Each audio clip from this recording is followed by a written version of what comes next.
night outside. It's nice and warm out there, so. It is. Anyway, the first item on the agenda is reviewing the agenda. So tonight we will have public comment shortly, commissioner responses and comments to those, and then we will have a review of the minutes by Carter. Our recruitment team has a presentation ready for us tonight. Thank you for coming. We have a break after that, the chief's report, and then our discussion. The topic tonight is legitimacy, social legitimacy, and we will be talking about that. And finally, closing comments. So, thank you very much. At this time, I'd like to go ahead and open the meeting up to public comments. If there's anyone that has not filled out one of these blue papers and wishes to speak, please do so now. And first, I'm going to call Ellie Vandergrift. Did I have that right? Yes, you do. Okay. Where should I go? You can Come to the head of the Okay. table, please. Thank you very much for taking Okay. public comment. That's fine.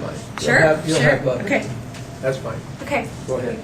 So my name is Ellie Vandergrift, and I'm a parent of a child at Camas Ridge Elementary School. And I wanted to come and talk to you just for a moment about traffic enforcement on 30th Avenue. So 30th Avenue goes from Albertsons or Hagen and goes up towards LCC, and people drive really fast on that stretch of road. There's a new light, which is great.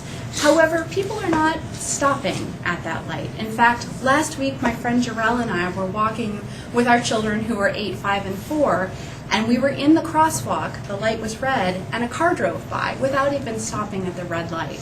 So this happened to us one morning, but it's happening many, many mornings.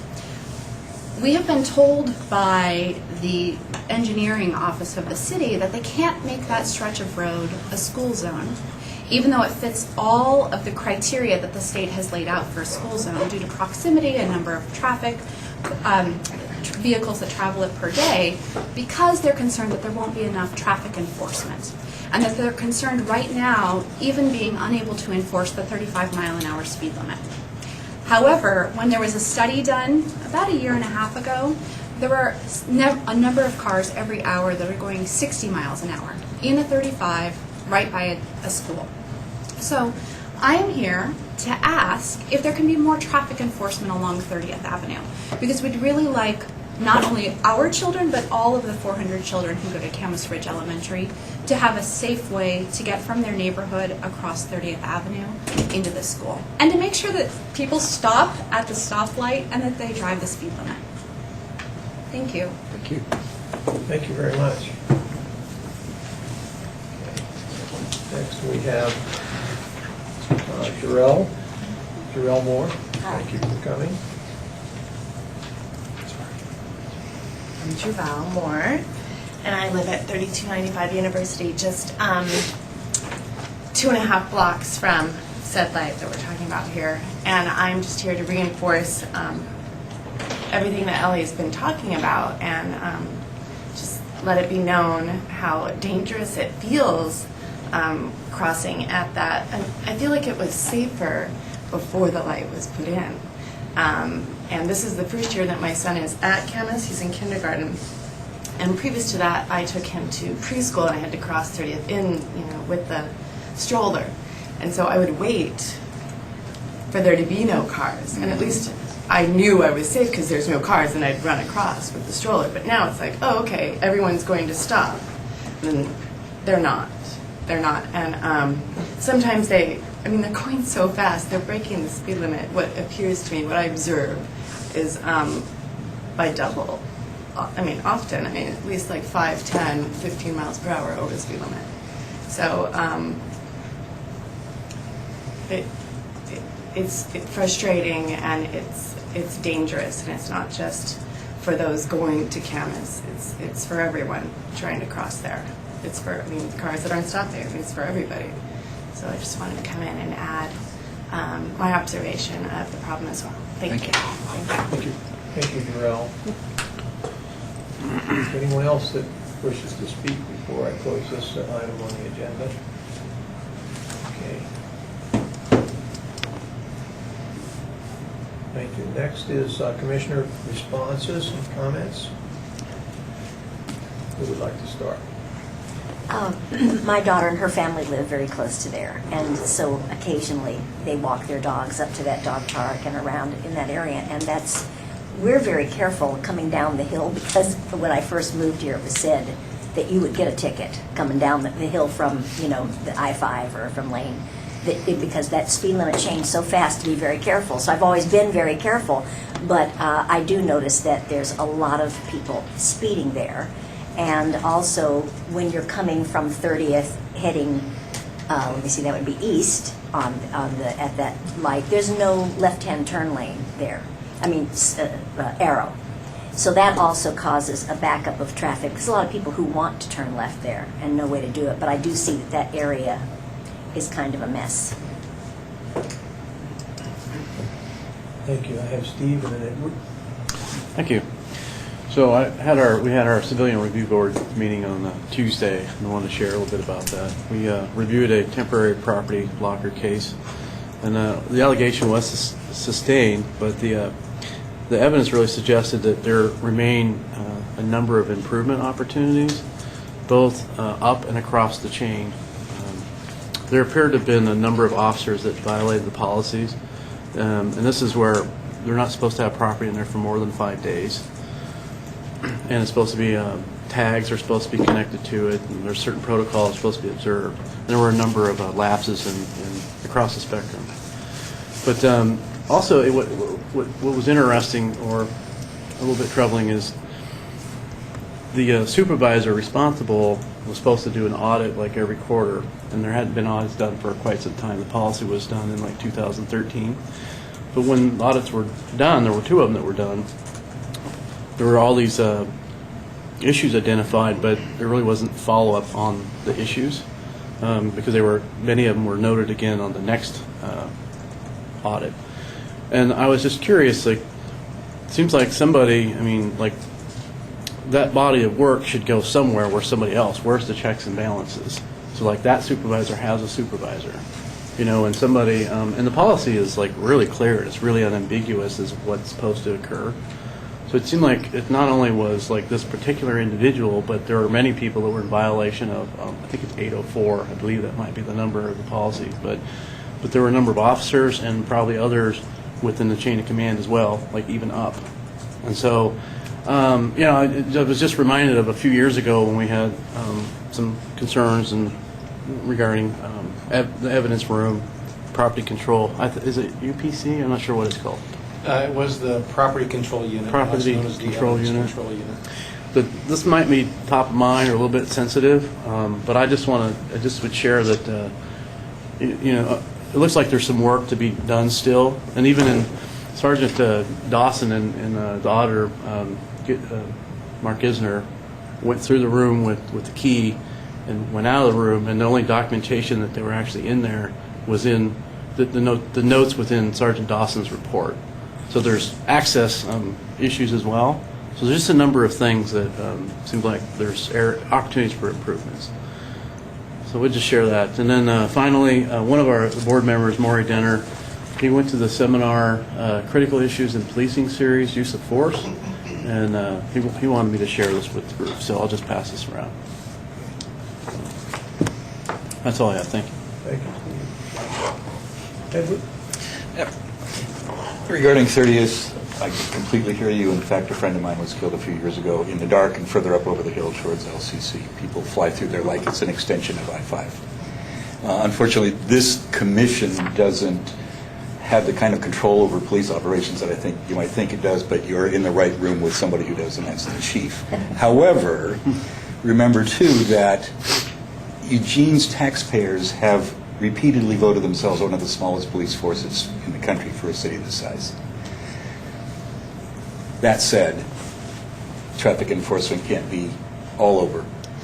I'm working on an issue over by Friendly Park right now, and I know full well not to ask for extra traffic enforcement over there while Willamette is being worked on, and so forth. City council might be a place to take this as well, and the city can actually loan you a radar gun and teach you how to use it so that you can document speeds to work with traffic engineers and traffic planning on that. Who are you talking to over there? Rob Innerfeld. same guy I'm working with, and he's an honest and conscientious person, you know, within their budget parameters as well. Good luck. Thank you. Kim? Was it my turn already? Okay, Yes. sorry. I was going to comment also, but I think Edward covered it pretty well there, and probably much better than I could. It sounds like he's got a little more depth of information on who to speak with. So it sounds like you're headed in the right direction. He's right. You have one of the right people in the room here. So, but also since we have the right person in the room here, I wanted to ask. We've been kind of enjoying the show across the train tracks from our building, as it looks like there's a lot of police training going on in the E-Web block there. It looks like they're having some multiple stations set up. I was just wondering if you could comment on what's going on over there. Yeah, they're doing car stop training. That's kind of So what they're reviewing the professional stops policy that this commission developed for us, and then also officer safety around conducting traffic stops. Are these some of the newer officers that are going through, or are they No, all it's just all into? Okay. part of their service training this month. I know I watched one yesterday that while I was sitting in my car eating lunch and listening to the radio, and that they pulled somebody over, and then the person that got out of the car pulled out pretending to have a gun, and so I know the officers went through the training scenario there, so I thought that was kind of interesting to watch. So we've enjoyed all the lights going on and some of the entertainment from our building, so thanks. Just that's it. Anybody else? Yeah. You know, Mike. So, have you been talking to anybody at the police department? Okay. If you go to our webpage, you can send me an email, and then I can connect you with our traffic enforcement unit. It's very common for neighbors to call and let us know that they think they're concerned about traffic safety and they'd like us to do more enforcement. So if you do that, then I'll connect you with our traffic sergeant. And then the temporary evidence control facility, when we learned about the problem with the audit that should have been conducted under policy but wasn't, and the problems that were occurring there, I asked them to close the locker until the problems were corrected. So what we could do, if you want, is have someone from the investigations unit report on the status of the temporary locker, if you like, and review the policy and how it's working in practice. That's up to you. We'll schedule that for a later agenda item.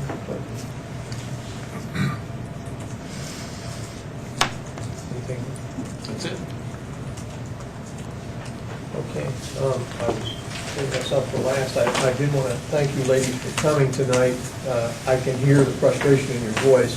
This has been going on for many years, and I know it's come up in front of council, and the councilors are aware of it, and they were not happy with the solutions, and it's dangerous, and yes, it's very dangerous, and we are aware.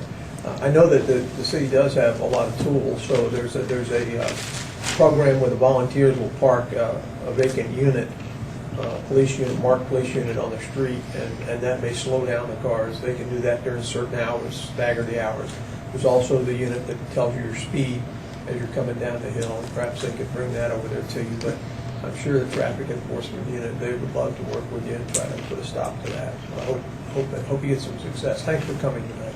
Thank you very much. Okay. Good luck. Okay, next on the agenda is the review of the minutes. Carter? You have the minutes attached in the packet? We do. And is there any corrections? Are there any corrections? Does anybody have? Is there one up there? There's a packet Oh, on yeah. the table over there. You can email it down. But hopefully our resident scanner, Jim, read them thoroughly and made sure they were correct. Steve was first. Okay. No, go ahead. I didn't see much, but I did see that Raquel's name was Again? spelled, at the top. Sorry. Okay. Sorry. Guys. Thank you for noticing. Oh, it's right up here. Yeah, that's, Okay. It's the one where it's the members in attendance. yeah. So, Splits in. Steve, you have corrections? I have two at the bottom of the first page under my comments, Uh-huh. where the word, it says, comma, and instances. That should be where the interaction of the officer actually escalated the situation. I think you can just substitute where the interaction of the officer actually escalated the situation. Oh, I see. And then in the next sentence, Can we wait before you go on? Yep. Can you give us a better, Okay, in instances where, say again? yeah, okay, so instances where the interaction of the officer actually escalated the situation. And you can just strike all the rest of it after instances that exist here now and substitute what I just shared. Could you email that to me? I sure can. Then the next one is in the next sentence. It says he inquired whether there was information collected on the number of citations issued for interfering with an officer. And I can email to both of those too if you like. thank you, Steve. Thank you. Any other corrections? Hearing none, I'll take a motion to approve the minutes as corrected. So move. Seconded by Jim, approved by Edward. All in favor, say aye. Aye. Aye. All opposed? Minutes are approved. Thank you very much. Moving on to, we have a recruitment team. You all come on forward and please, thank you.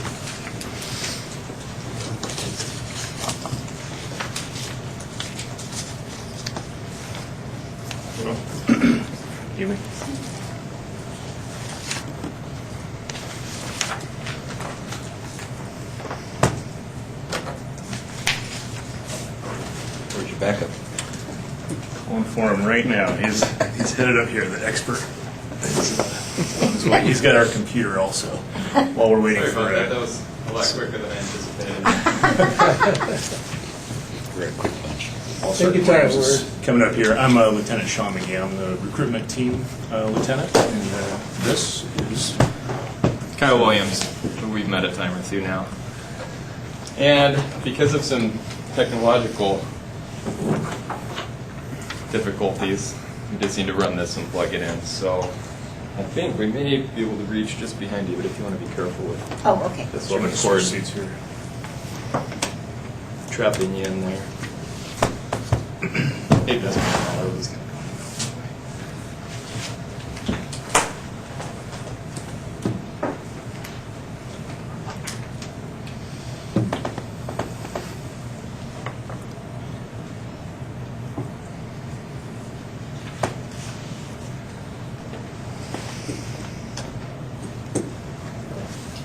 You're seeing a fancy enough presentation that the computer attached to the monitor did not work.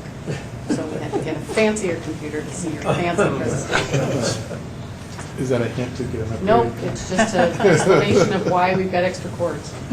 Okay. Yeah, it's so large you couldn't even email it out. Glad you checked it out before, so. Thank you. Yes, thanks. Okay, so without any further delay, we're going to move right into the presentation here. We started this team, came in here, it was actually last January, came in and gave you the initial talk about the team. We hadn't selected our officers yet. The team had been formed at the chief's direction. We had moved forward. I joined the team. As we'll go through in a couple other slides, we'll show you what the team structure was. But this presentation is really to show you what we've done from January of 2015 till now, February 2016. And one of the key things that we did was when we met as a team was we came up with a team mission. And that's our mission up here, as you can see. Searching for dedicated people to serve as guardians in our community, that was actually the input of our subject matter experts who we had. We brought in expert recruiters to this training, and probably most importantly, the officers who are members of the team now.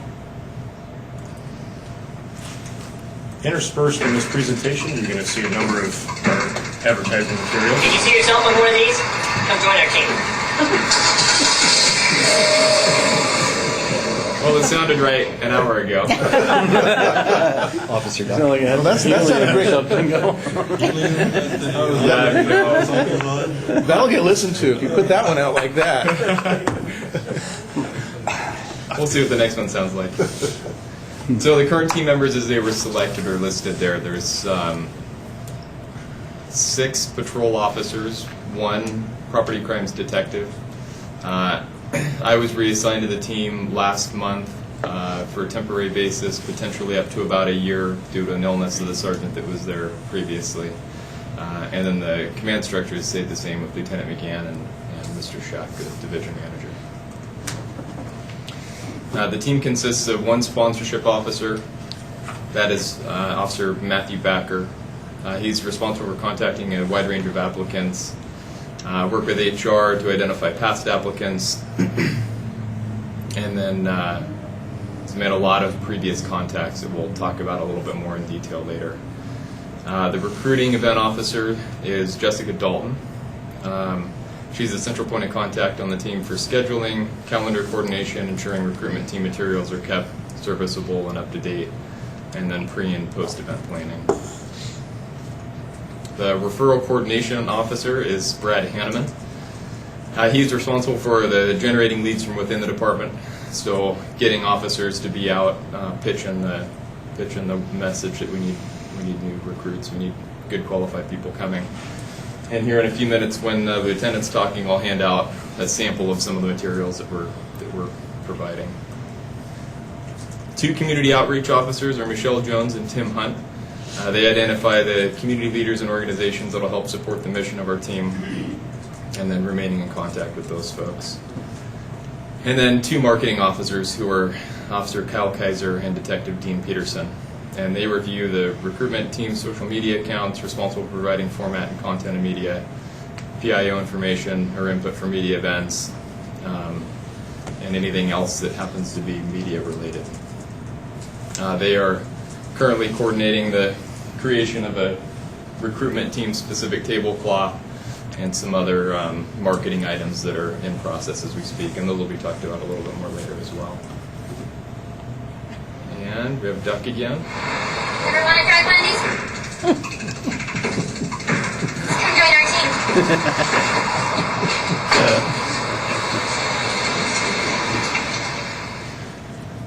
The best of plans. So what she says, if you couldn't tell, it's ever want to drive one of these, and then come join our team. So this was an idea that came together for the snippets, is what we're calling them, right before the Christmas break. And everybody was leaving and going on vacation, and there was some concern that with the process that was opening and happening that we'd kind of fall flat on having anything out for a while. And so Sergeant Barong, who was the coordinator at that time, was in with the public information officer having that discussion, and they came up with this idea, and an hour and a half later we had 3 of them made. Our PIO's office is, we've got John Hinkmeyer, who's very, very good with media creation, and it's pretty incredible what he can crank out in-house for good quality looking advertising and media materials. And here's some of the other materials that we're using, and as you can see right off the bat, the same as last year when they came in here, in both English and Spanish. And Sergeant Williams is going to hand these out to you now. They're printed on really good professional cardstock. I don't know if they're waterproof. That's kind of important in Oregon, but I haven't had to test that too much yet. The smaller ones are actually business or wallet card size, so we can put them inside of our pockets of the officers, use those to hand out.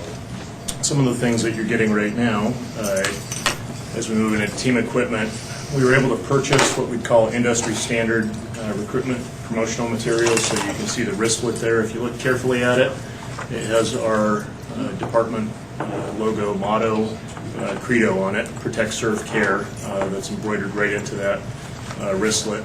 We handed those out to every single person who came to our career night, which was completely packed, 2 in Chambers. The room was full, great group that showed up. We were able to gather all their data. The cards that you're seeing inside of your packet that Sergeant Williams passed out, one of them is actually an information card So we took all that information back, and that way we're able to reconnect with them instead of just having them come to career night and then leave. We can do a follow-up.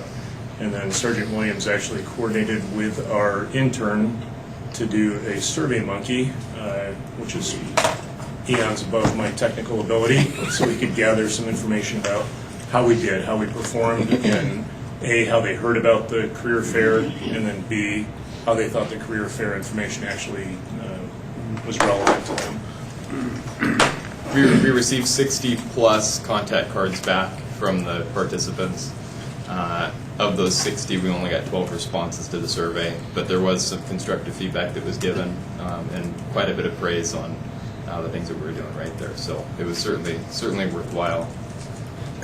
And some of the things that we were able to do since we started the team after I talked to you last January, we bought a computer, we got a projector screen so that when we go out, like we have this display set up behind you, we've used that at Western Oregon. We've been out to a number of other local colleges and universities and done displays at the Asian Celebration and other places. We can set up a professional-looking display, have all the promotional materials out there. Very soon we'll have the pop-up posters that you see that'll have our own art on it with the website, the phone number that we'll be able to bring out, stand up and set up very quickly, and we'll have 2 of those that were purchased.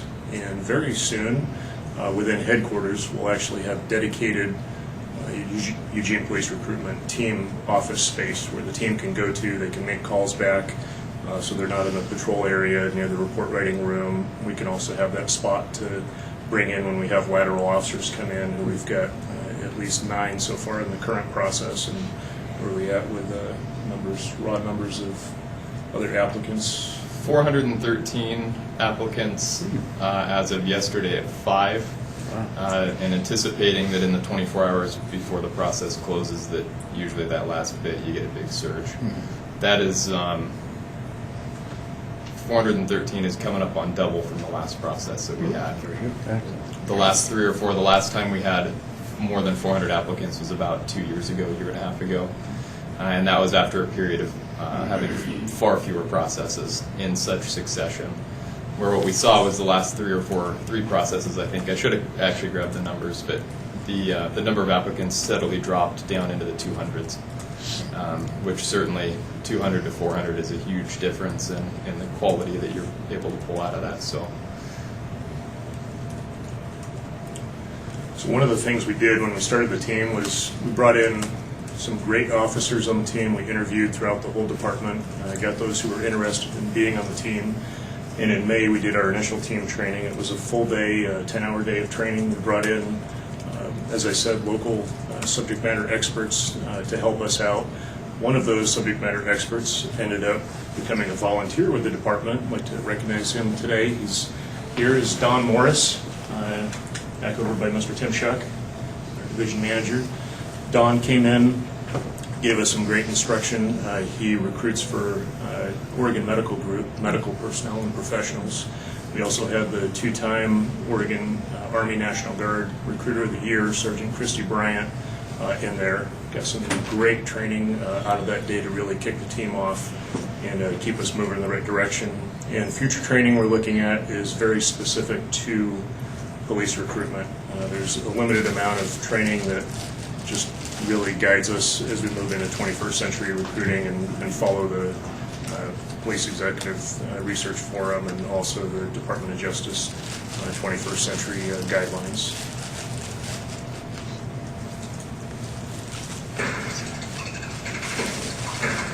Briefing's already started. Where are you? Come join us. briefing has already started. Come join us.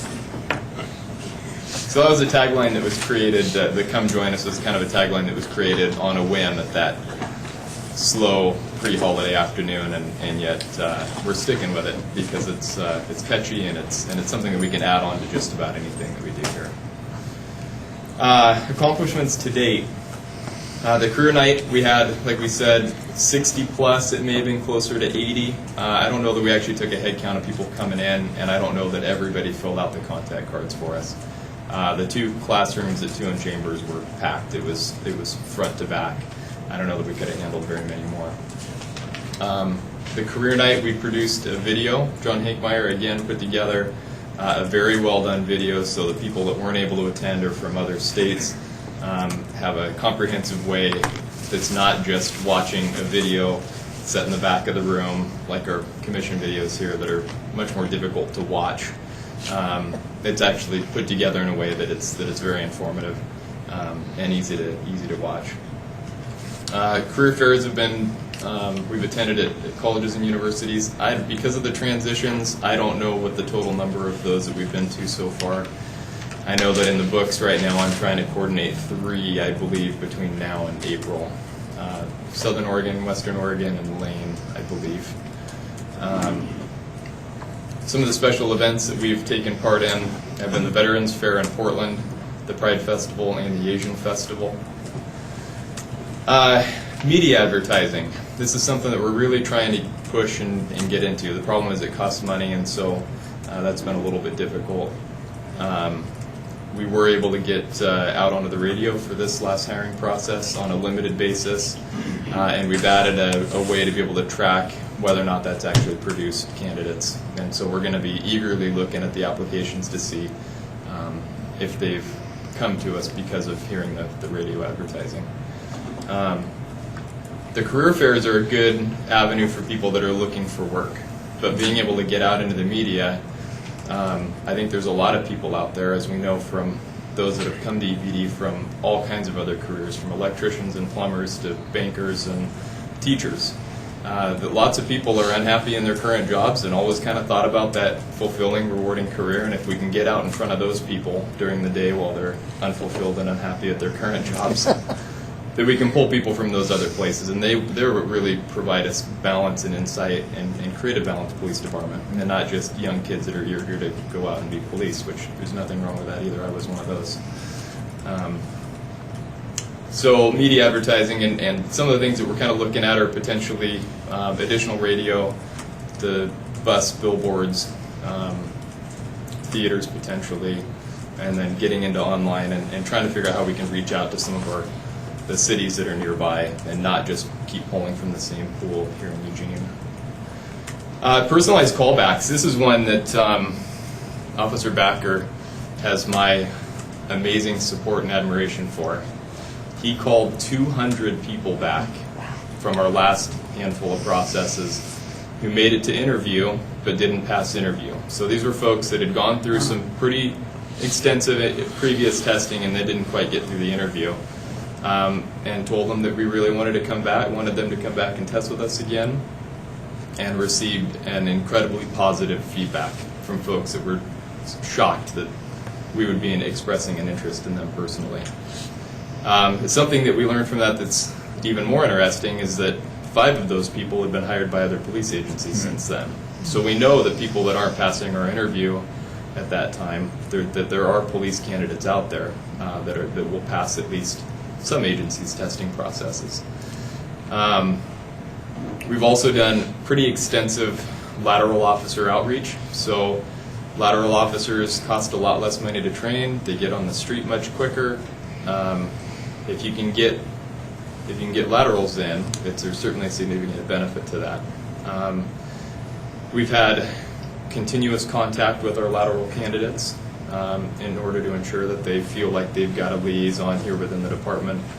The testing process was condensed through the hiring sergeant in order to make sure that people that were flying in or coming in from other areas could get all of their testing done in one weekend, not requiring them to come back and forth through the standard process. So in 2 weekends, next weekend, they will fly in Friday, and if they continue through the process, they will have done their written test, their physical test, and their interview between Saturday and Sunday. During the day of their interview, for those that make it to the interview phase, we're overstaffing with recruitment officers here in the building to be available, that once they've finished their paperwork and their interviews, that they're going to get a personalized tour of the department and our substations and other buildings, so that they can ask questions of the officer without feeling like maybe they need to be guarded with what they're saying because they're around somebody from another agency. Because this, as we all know, changing careers can be nerve-wracking and potentially detrimental if you don't get hired. So trying to give that personalized touch. Even if they don't get hired in our process, we want them to walk away from here and go tell all their friends that Eugene is above and beyond what anybody else does.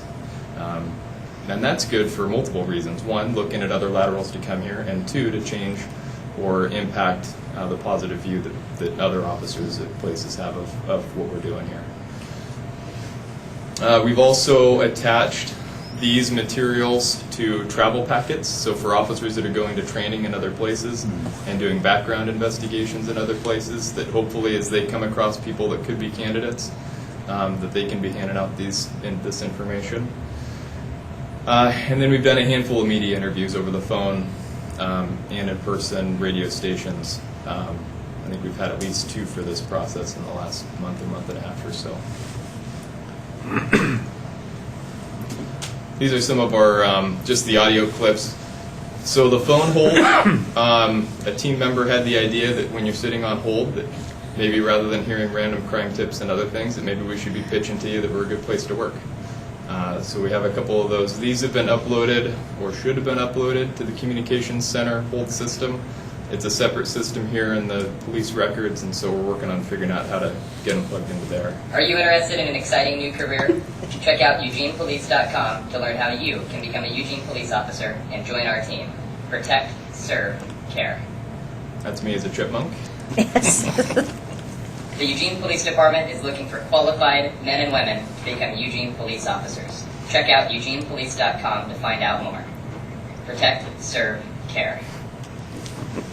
Eugene Police Department is accepting applications for police officer positions through Friday, February 12th. If you're someone who's calm under pressure and a good communicator who cares about people, you may have the skills to become a police officer for the Eugene Police Department. Eugene police officers come from a variety of backgrounds and prior vocations. You might be a college graduate, military veteran, or simply looking for a rewarding new career. Visit EugenePolice.com to learn more. Protect, serve, care. Brought to you by the Eugene Police Department and Eugene area radio stations. Ears. That's one enthusiastic chipmunk. You know, let's see if we can do something here real quick, since we are attached.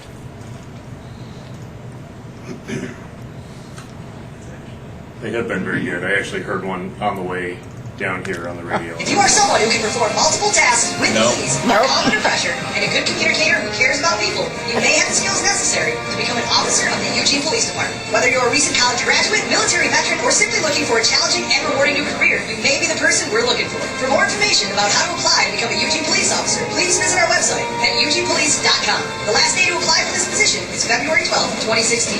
Protect, serve, care. Well, that didn't work. You're missing all the fun. Yes. Maybe we'll repeat one for you. Thank you. I really appreciate that.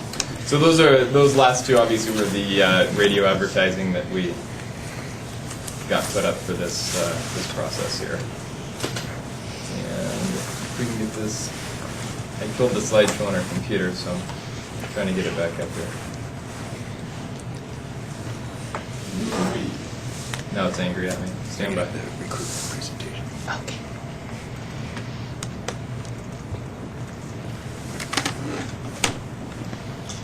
While you're searching, could you tell us what the ORPAT, OPAT acronyms are standing for? Yeah. The ORPAT is the Oregon Physical Abilities Test, and the POPAT is the Police Officer Physical Abilities Test. And the ORPAT is what we're now doing. It's more in line with what the current standard is. Most agencies around Oregon are using the ORPAT, and it's the physical testing component that goes into the police process. So as part of that, here we go, back in business. As part of that, we created a video that was for the POPAT specifically, and we're in the process of converting it over. The ORPAT video put on by the state, as you can imagine, is a little bit dry, and the picture quality, because it's such a big file as was distributed, is pretty poor, which we don't like very well. Is there sound? If there is, it won't be boring. Yeah. So I don't have the ORPAT video from the state up here, but this is the first 50 seconds of what we produced for the POPAT, and we're in the process of reconverting it over because the skills tests and some of the language it was said. But this will give you an idea of this video production that we have that's has been used for recruiting and hiring process. And Officer Gilhuber may sound really interesting. Yeah. It's important to our officers and community safety that you be ready and able for the job each day that you go to. And that's why you police and police officers' physical abilities test during the recruiting process. Let's break it down. Code 3 from Northern Alcohol. Right now, this one.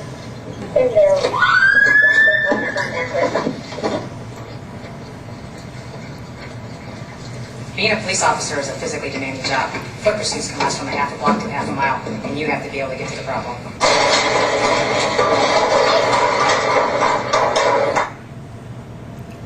So it basically breaks down, continues to show what the exercise is, and then an example of why you would be from obviously the initial call to then them putting the guy in handcuffs and walking him away. And so yet again, just very good media presentation compared to what you see at a lot of agencies where the quality, they just don't have the people with the skills like we have, which is an incredible tool to be able to be at this level of video marketing. You want an office with 4 walls? We're an office on 2 wheels. Come, join our team. And that's the last snippet for now. But we've got a hopper of others that we'll continue to make as we have time and keep leaking them out slowly, keep people interested. So this is what we have as far as current projects, and we're looking at evaluating what has worked, what has not worked. After action reports are certainly a big part of that we get back from team members. Interrupt real quick. Yeah. I'm going to pass around a book here. This is one of the other things that we're doing to woo our lateral people. I don't want to pass it around while he's talking, though. And so it's basically an informational booklet that everybody will get that has sites and restaurants and basically things that show people how Eugene is fantastic. And then that'll slowly be added to again as time goes on and we're able to develop it further. Yeah, and I'd add that was another great idea that came in from Don Morris, our volunteer. We also have an intern on the team, Margaret Muth. She just came up here from Florida, and she'll be with us on the recruitment team, and she works in a number of different areas, also the canine team and then our animal services, and she's helped us out on a number of different things. But Don had brought up one of the key aspects of it is not just to highlight Eugene Police as a place where you're going to work, but obviously you're going there to live, especially if you're not from the area. And I think that book does a great job of showing, all the things around that are available inside of Lane County and Oregon, which we'll definitely be highlighting next week with our lateral officers, since we have a few that are from out of the area coming here. And this book is a little bit homebrew. As we were beginning to look at as an option, the cost to produce them in a true book format was a bit high as an initial project. Eventually having it as a more professional package is a hope, and we'll just kind of see how it goes, and that's a future item for us. And speaking of future items, future events, we're looking at what we want to do is project. There's some things that will happen every year. We're going to go to those over and over again. The Western Oregon University, they have a career criminal justice career fair, so we've gone to that one in the past. That's one of the ones that Sergeant Williams is currently scheduling right now. We'll go to that in the future. We know about those ones, but there's other events that come up that are one-time only. We had Officer Michelle Jones. She went to it was a Women in Business over at the University of Oregon. She went over there as representative of the recruitment team and also the department. So some of those, what we do is we have a Eugene Police recruitment team calendar. And so we can add in the things that are recurring every year that we need to put in there as reminders that we need to look into and schedule and forecast also for our budget and for officers. And then we couple that with evaluating the top one, what's worked and not worked. And some of these we are not generating leads from, and that's key information about do we want to go back to that particular event or use our limited resources to go out to the most effective events that are out there. And so we continually refine that. One of the things that we're also doing so we can get the feedback from the team, what's working, what's not, and provide them with training is quarterly team meetings as we move forward with the team. And budget planning is, of course, coupled with everything else as far as the resources to be able to go to these events. One of the great things that happened is, I'm sure you saw it, the lateral incentives that were approved just recently for this current process, and for the future, $7,500 for a certified lateral that meets the criteria, as well as 40 hours of sick time and 40 hours of vacation, which really helps us to go out and promote that to laterals. Of course, we're not going to use the financial incentives, but it's another tool that we have as far as being able to go out and talk to them. When we look at just everyday advertising, one of the big things we have is patrol cars. You see them all over town. So another great idea that came in from our officers was, let's put a sticker or a magnet on our patrol cars, probably like you may have seen on possibly an Oregon State Police vehicle that has OSP jobs on the back. It has a bumper sticker. So we have our own domain, eugenepolice.com, and we also have EPD jobs, and we're researching as far as with the vehicle committee, and we go through a number of different steps to get to the approval process, but have that on the vehicle so you see it around town all the time. That's actually at a final approval process right now that we're waiting for that one last okay. So Which that is- hopefully within the next month we'll have those out and distributed. Yeah. And one other great idea, again, keep going on the same theme, is that officers are the ones who bring us the good ideas, or the community, or also our intern or volunteer, is on our business cards, which we hand out with a lot of frequency.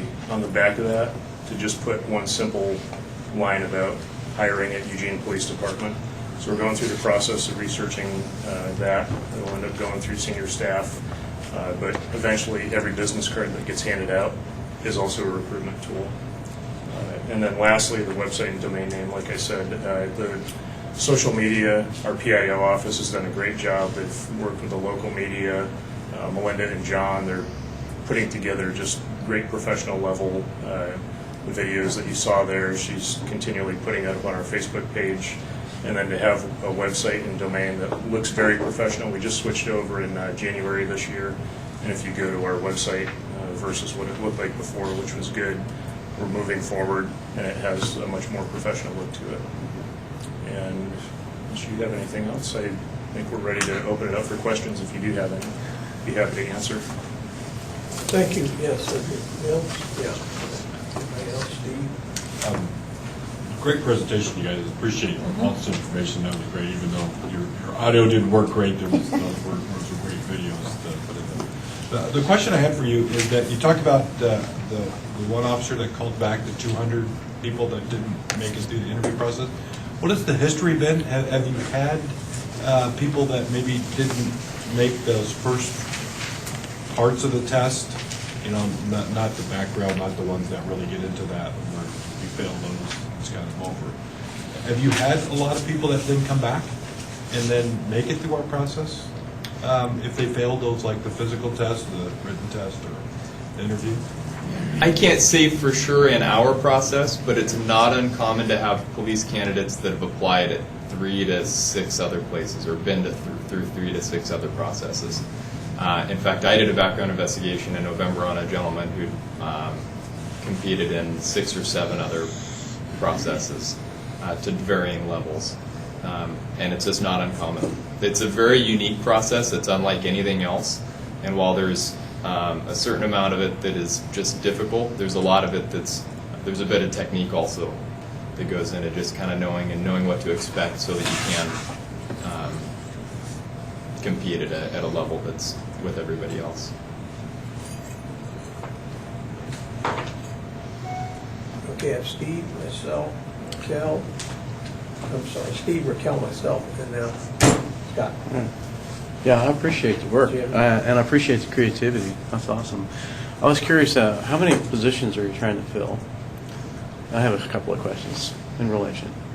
4 right now, and we're projecting 4 to 6 between now and June in additional positions. Okay, so you have like 400 applicants and you expect more.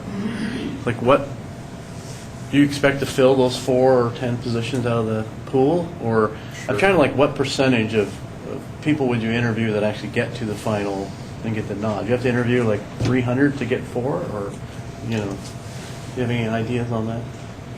Each stage ends up cutting down as they move forward. And when we did the callbacks, one of the key things was going back to human resources, and we ended up screening out anybody who didn't go forward for certain reasons, the PHQ, personal history questionnaire, and other things. But as far as the move forward and how many would be acceptable out of that, we just had 7 out of the last hiring process that were moved forward, and out of that one, we had how many in that process? 250, 240, something like that. Yeah. My hiring class was 350 applicants for 13 positions, and they filled all 13 out of that 350 applicant pool. Thing is, you just never know. Right. And sometimes you'll get them through the interview and into background, and then you lose half of them in background, and then another half of those in psych. That it's just, it can vary. That Or explains we'll why have you a need to be fluke process where everybody passes psych, and doesn't happen very often. So it's really hard to say. We would hope in a perfect world we'd have 15 fantastic potential candidates, and we'd hire 4, and then we'd make a list of 11 others, and as soon as our openings came open, we'd be able to be pulling them in. But it's just really hard to say. Okay. So, and that was another was of other, if you had more candidates than what you need to fill, then you would probably try and keep a list of them, or maybe reach out to them. The last thing is, I appreciate things like this, like how did you hear about the job posting? Because there's an assumption that you track that as well to determine what's most effective. So that's great. I appreciate that. And that's twofold. That's in the hiring, the career night information that we're gathering, as well as in the application part as well. So we're doing everything we can to try to drag that info out so that we can direct ourselves. Okay, thank you. Okay, I have Raquel, myself, Scott, and Jim. Yeah, hi. So I work really heavily with the Latino community here, and I think one of the big concerns is that there's not a lot of diversity on the police. And I wasn't sure whether Eugene, I know Springfield used to have a liaison position where there was a person dedicated specifically to outreach to the Latino community, whether that was a position that maybe was being considered. I know it was a really important position in Springfield that meant a lot to the Latino community. But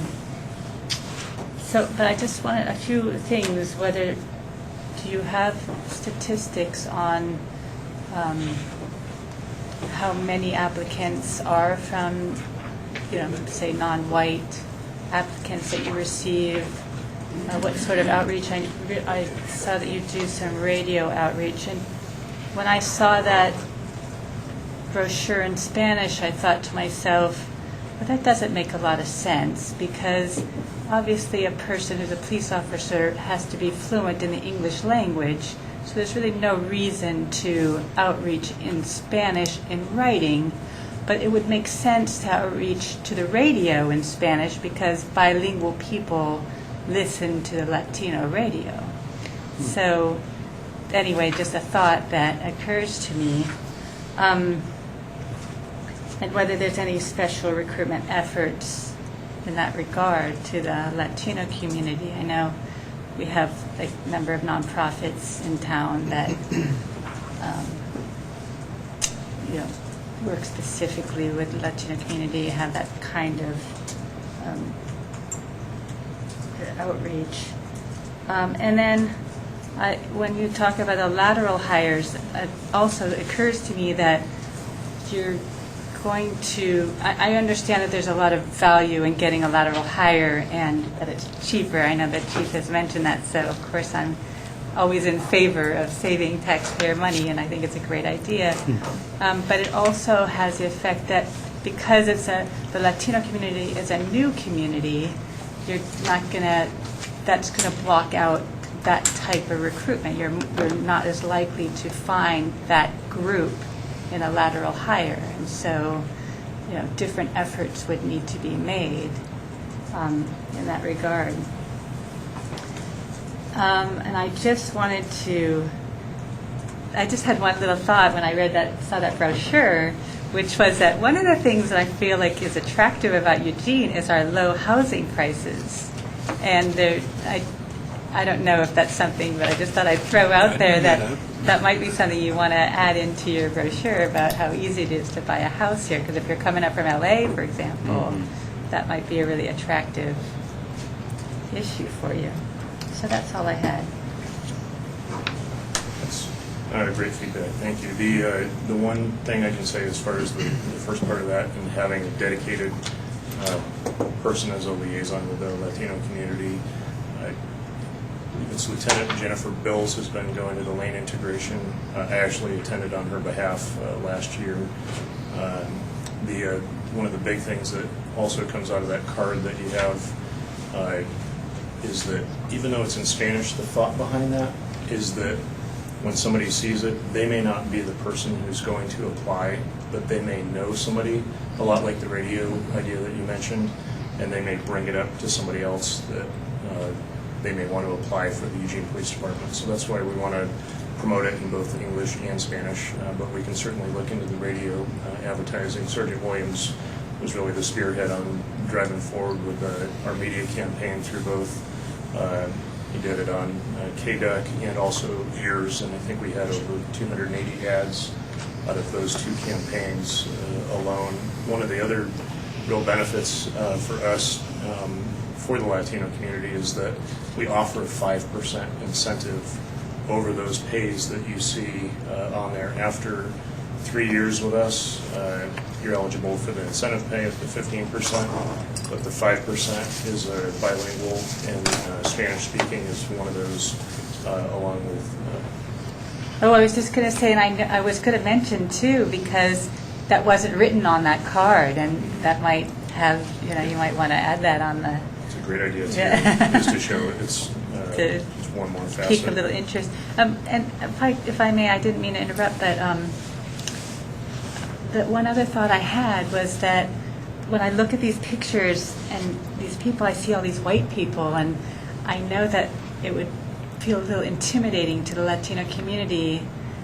It's like, oh, I'm going to join that group, and I don't know if there's a way to, take different pictures that would sort of, and find some, maybe even Jennifer, like when you do the follow-up lateral calls, like you were saying, you do those follow-up calls and have somebody who's like, has that kind of connection with the Latino community to call and say, you were just really great, and I'm also bilingual, and I really think, that would just make a better outreach, I think, to that.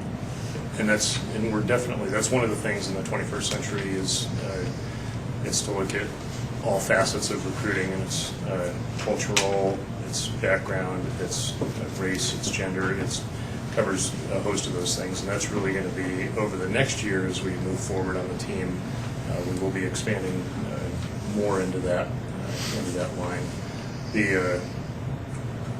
And Sergeant Williams and I, we'd actually just been talking. Of course, he's one of our bilingual speakers here in the department, and of course, diversity is one of the things that we take a look at on all the promotional materials that you end up seeing.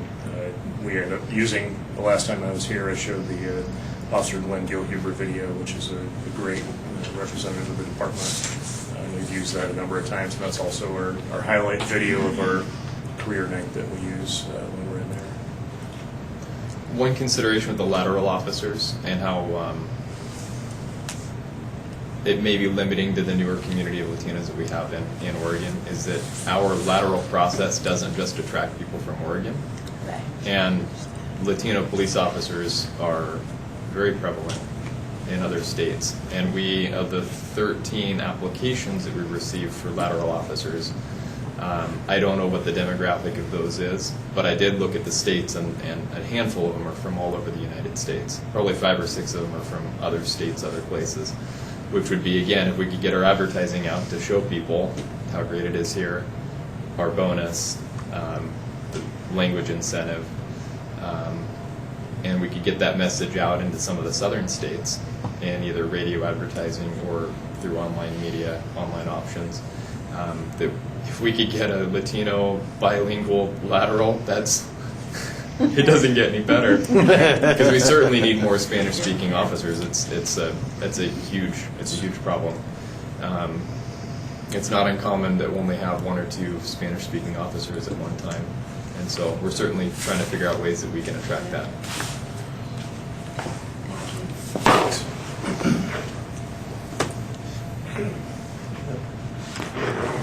Myself and Scott and Jim. So I'd like, first of all, after having just read that, I'd like to thank the gentleman who volunteered. I'm sorry I forgot your name.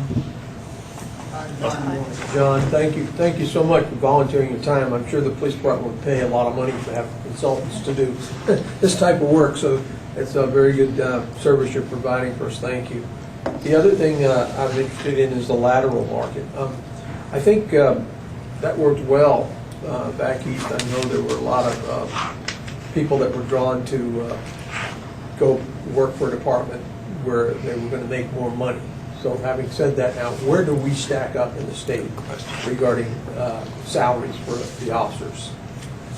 I know we're competitive. I can't tell you tonight where we show up in the top 5 or not, but knowing, I can tell you at least anecdotally we're competitive, but I can get back with HR.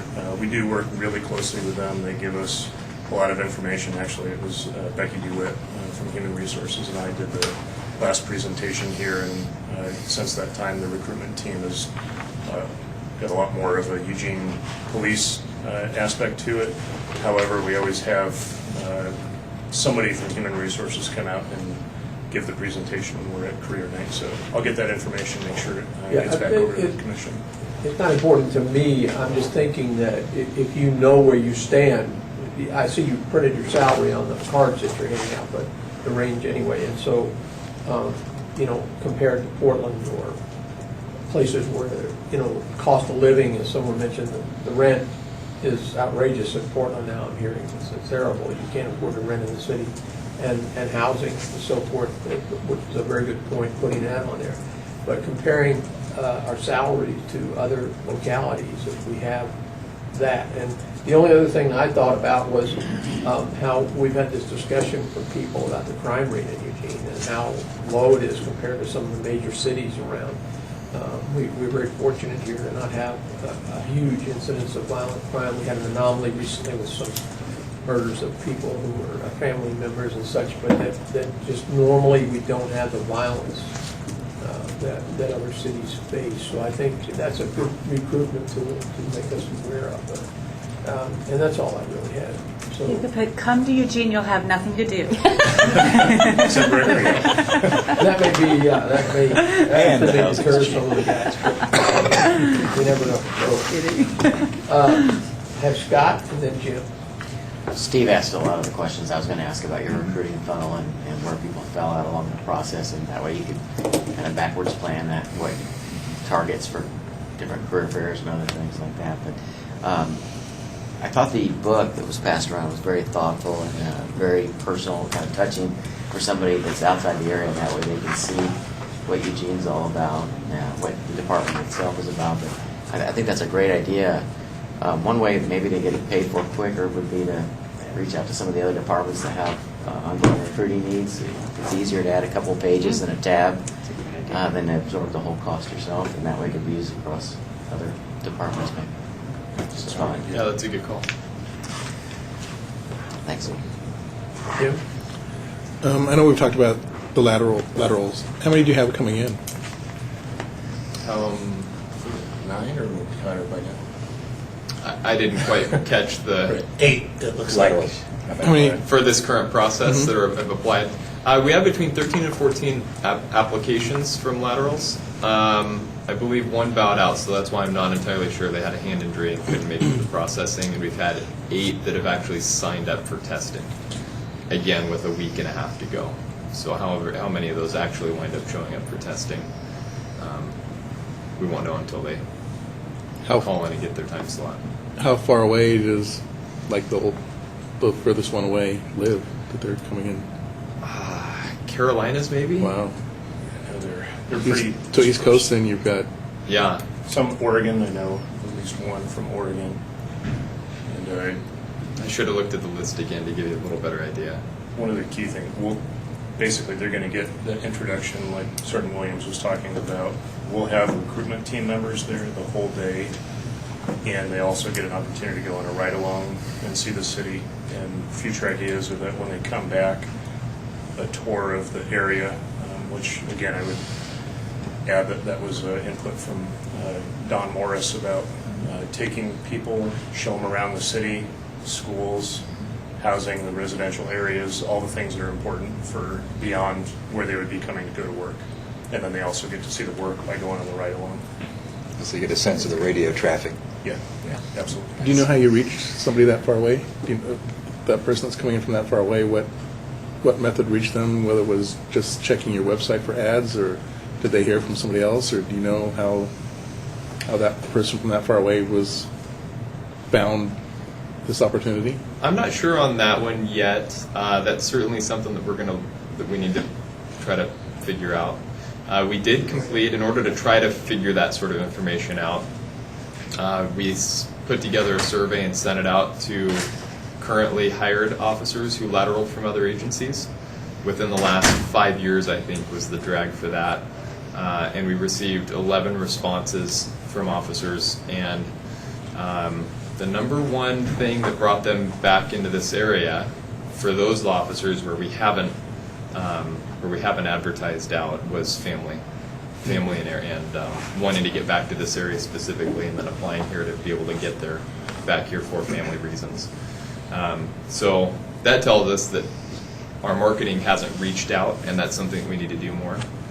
And as we have some more that I think are further distances on this process, we need to look at how they came to find us. Yeah.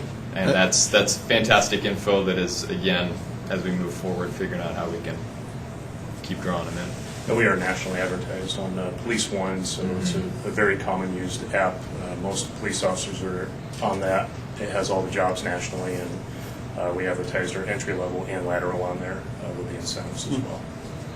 I think it's great that you're using all sources to put your program together. You're not just sticking with whoever's in charge of the committee is running it all. You're getting good ideas from all over the place, and you're implementing them. I think that's great. You talked about calling the people that had at least gone to a certain point prior, or maybe even gone all the way through psych, and you had 13 great applicants and you only could hire 4 of them, and you call them back. Do they have to start the whole process over again, or are they able to enter into a different level because they've already gone through certain tests? They would have to, if they were not selected, if they're not selected due to certain reasons, psych and background, I believe, are them, then they have to wait 1 year, and then they would have to reapply from the beginning, from the start. But it would be an interesting idea to waive. That would be an interesting thing to consider in order to try to speed up the process. Because like you said, if you had 13 people that had passed everything through and you could only hire 4 of them, you've got people that have already passed the psych and gone all the way through. I don't know if you have that situation very often where they make it that far and you actually have a bigger pool than you're hiring for. I don't know that I don't think I totally tracked you there. Yeah, certainly if we had people that had passed everything and then we just didn't have a slot for them, that would certainly be something to consider, and I don't know where we would be with that. But your answer was good. Even if they didn't even make it to the psych, or maybe they didn't pass the psych to be able to wait. That's all good information too. I don't know that we've ever been in the position where we had candidates that went through that, because we don't, unless we have a spot for them, we generally won't send them through that. Oh, okay. To that degree. Okay. There's a lot of cost involved in the background investigation and psychological testing and whatnot. Some of that would be good HR questions. Great. That's good job, you guys. Everything looks great. I mean, that booklet looks good, and all the advertising and everything. Good stuff. Add surfing in there somewhere. Add surfing in there. Get some California people here. Or even skiing. That's true. Oh, they're being driven by the housing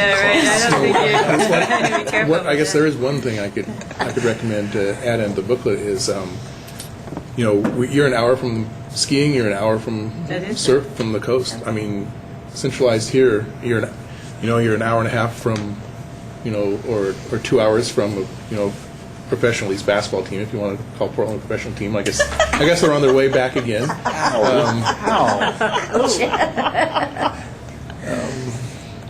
Yeah, But- Eugene is very well located for access to a lot of different. It's one of the things I love about Eugene. I use that same line, and it's a good one to figure out how to put in there. lakes for skiing, all the things that you can put in. You're an hour away from all of these things that 45 minutes from 6 different lakes. Yeah. to take your pick from. And great water. Yeah. Yeah. It's a great place we live in, isn't it? Are we all sold yet? For my allergies. Yeah. Don't bring that up. Won't put the pollen count page in here. Yeah, no, probably not. Okay, I have Edward, and does anybody else want to get on the list, or Edward?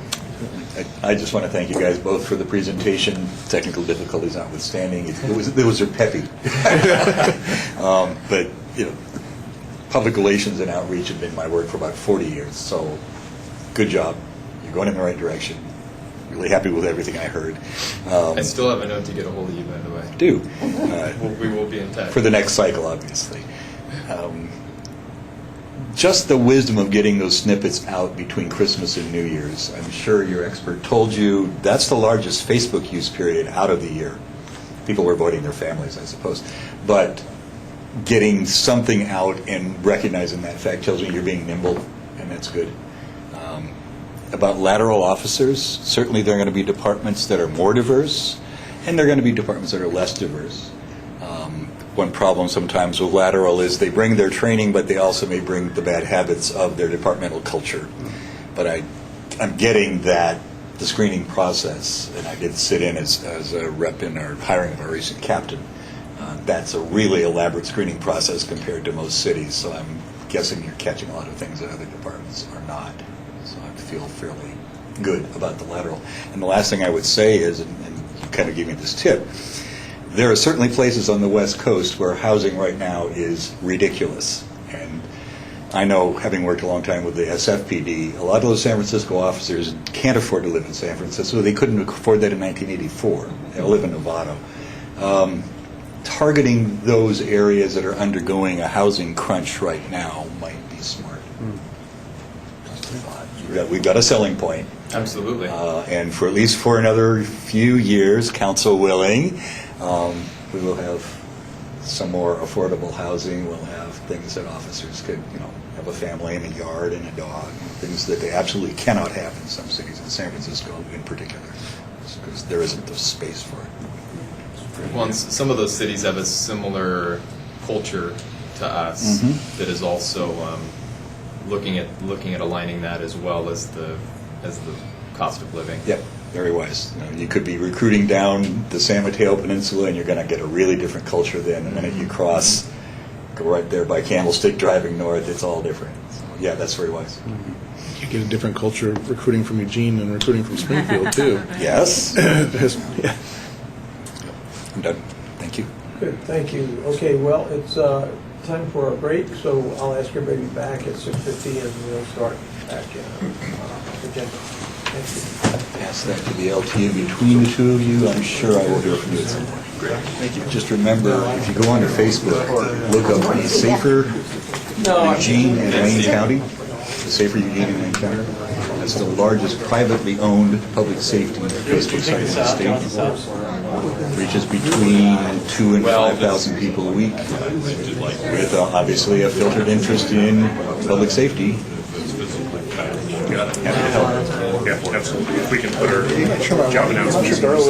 Anything you guys want to post there, I will repost for a wider, we can talk about advertising on the website. Yeah, I know. Well, I think I want to qualify GTV on Yeah, that would make sense.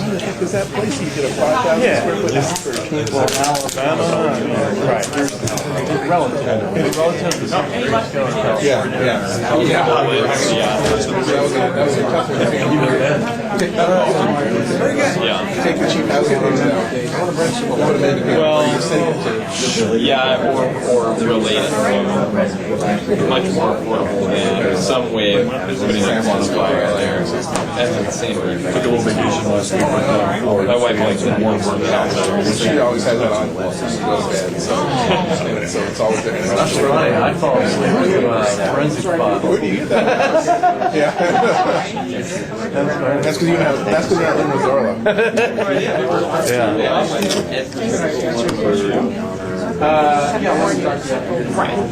Thank you very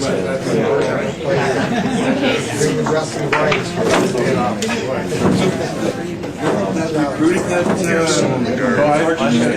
years in now.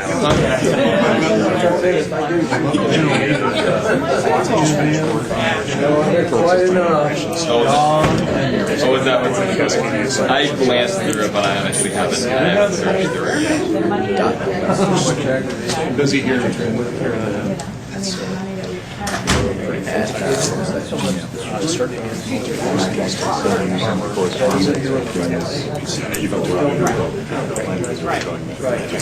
been a good run. Some people are Similar speeding problem.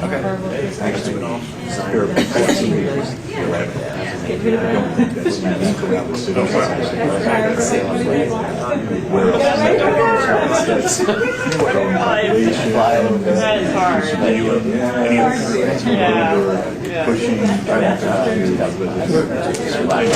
Well, I've also been supervising out start working with that.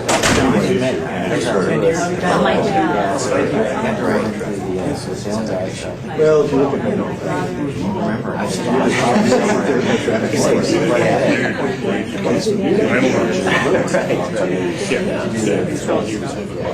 well, I think I was a student chemist myself. Were you? I couldn't keep track.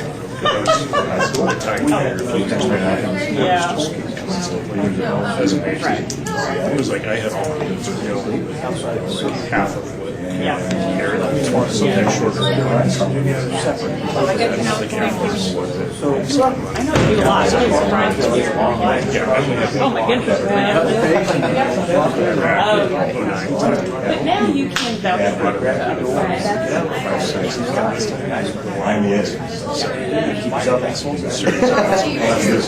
There's some pretty good attrition in there too. I've definitely did that.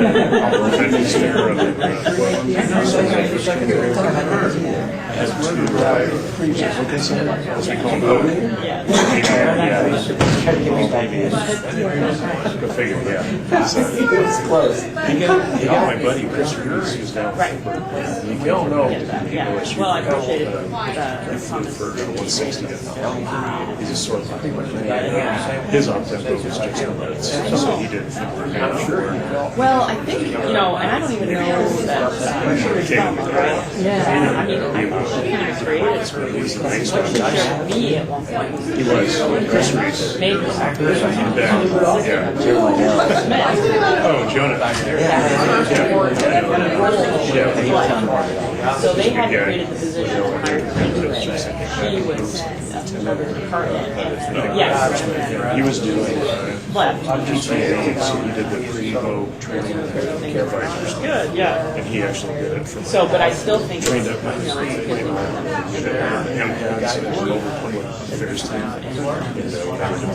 talk about an interesting route to get ready to go to Afghanistan.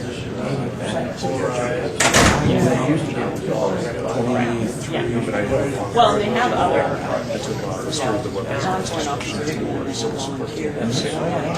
So I was a deputy commander. Because some of us. I get paid the same time you drive, if I look at that guy.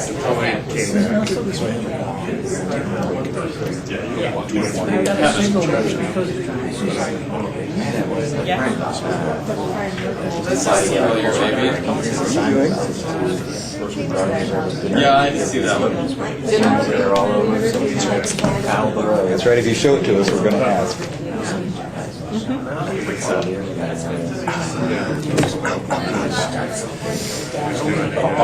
It was great. I mean, it was great. Did that for 4 years. Yes, that is one of the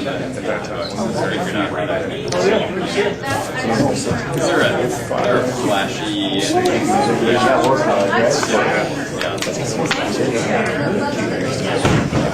At the same time.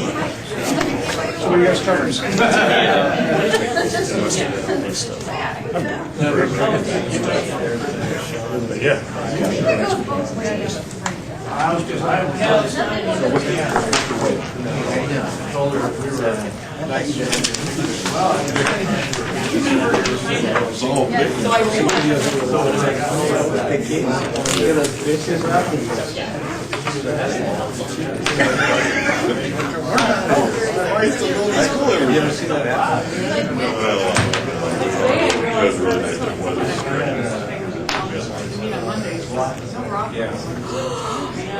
How are you doing? Surviving all the commitments you've made?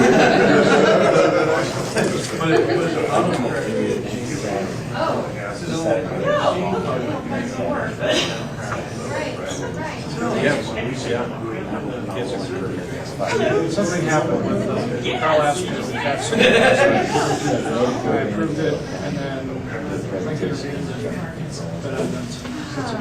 Still got the W guy. I was looking for the W. Yeah, the photo pad, I think, is in town.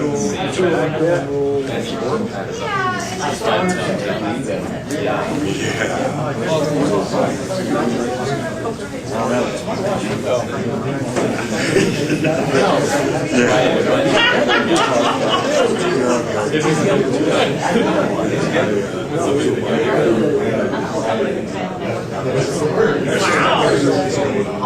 Because I thought you were probably a lot of which is hilarious because there were pockets of it. And I'm like, I don't get that joke.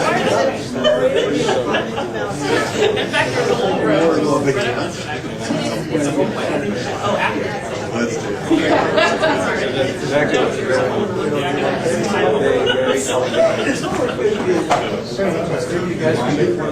Well, I've, one of the things that I've been pitched to the team so meetings to try and stay ahead of the next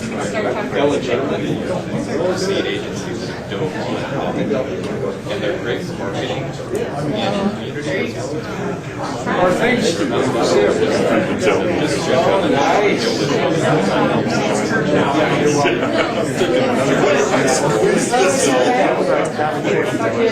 You've got to be on the front end of it. You can't just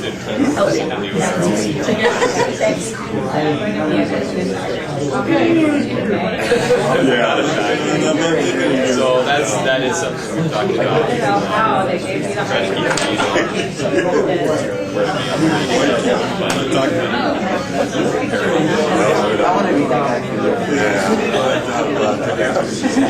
it's good to have a lot of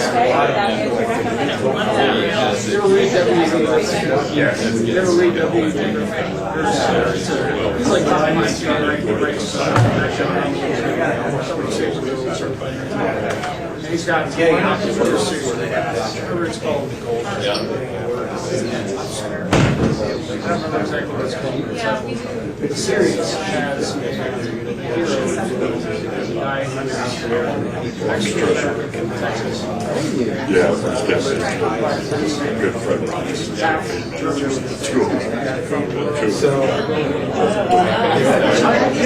Yeah, we were wishing everybody had all those things out there. Have it set up like really what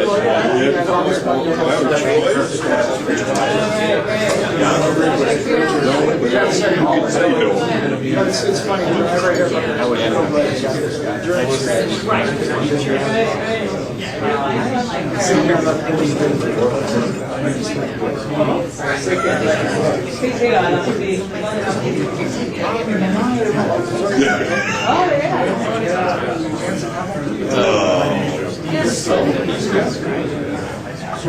Okay, folks, if we can come back to the table, please.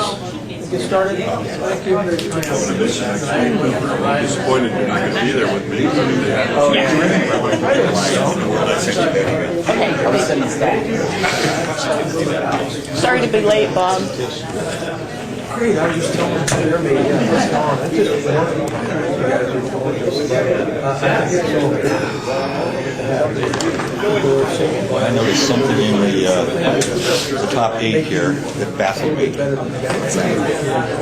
Walmart, Valley River Center. Why does this baffle you? 24 instances of animal cruelty. Now, I can understand if we're baking dogs in cars, but are we freezing them? Why is this in this one? Well, that seems pretty high. Yeah. They might be people disciplining their animals in a way that's questionable. But really, in a month. Yeah, no, you're right. One a day, in these locations. Now there's High energy. and then animal abuse was one of them, or maybe I was remember last. Yeah, if I was that story, I was just about to go hiking down here quite an hour before. And it's like, yeah. Cruelty. And there's animal complaint at Valley River Center. What? It was funny. That's not a service dog? Right. Kind of jumped out at me. I saw the, I don't know how accurate it is, it was something on Facebook, but they took an FBI report from the map that was, they called it violent cities. And we were pulling the list of Oregon. Really? Over the summer, and our population is small. Sure. Yeah. I was going to say, Southeast Portland. Right. That's what I was Yeah. I had to think about it for a second. Well, I mean, it was a real spike in our, in our murder rate. I mean, huge. In our population, so Yeah, I wonder if they included like a couple of things happening in Anita. You know, one in Anita, Springfield. yeah, I don't know how they get data, but it's by county. Sure. Zip codes or Or zip, yeah, that's interesting. murder capital. I moved here from Oakland. Yeah, right. I moved here from Long Beach. All right.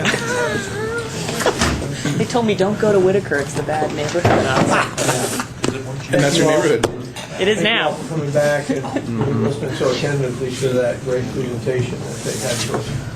And now we're getting to the chief's report. Chief's, I'll send it over to you, Chief. Okay.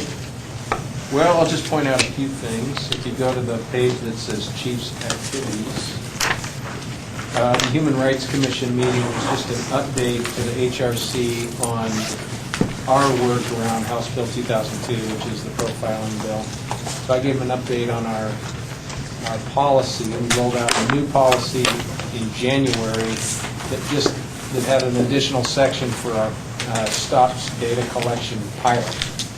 So it's the same policy we had a year ago for the last year, but this one just had direction to officers who are involved in the pilot program.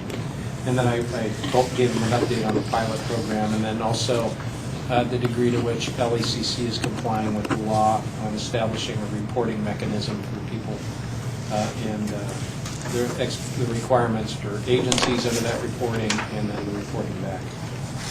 And then this discussion on race, police, the Supreme Court, and democracy at the Uva Law School. The panelists were Eric Richardson, Lou Fredericks, who's a representative from the Portland area, and then Bob Dupelt, who's a, you know who he is. He's Yes. sort of community mindfulness advocate. And that was an interesting and then, let's see, and then the Blacks in Government annual dinner, the police department, and the City of Eugene Human Rights and Neighborhoods. Both of us received awards, annual awards from the Blacks in Government for our work with the community. All right, and then we're doing some hiring, and probably when you get to our crime reports, the most relevant is the 4-week citywide report. You flip back to that.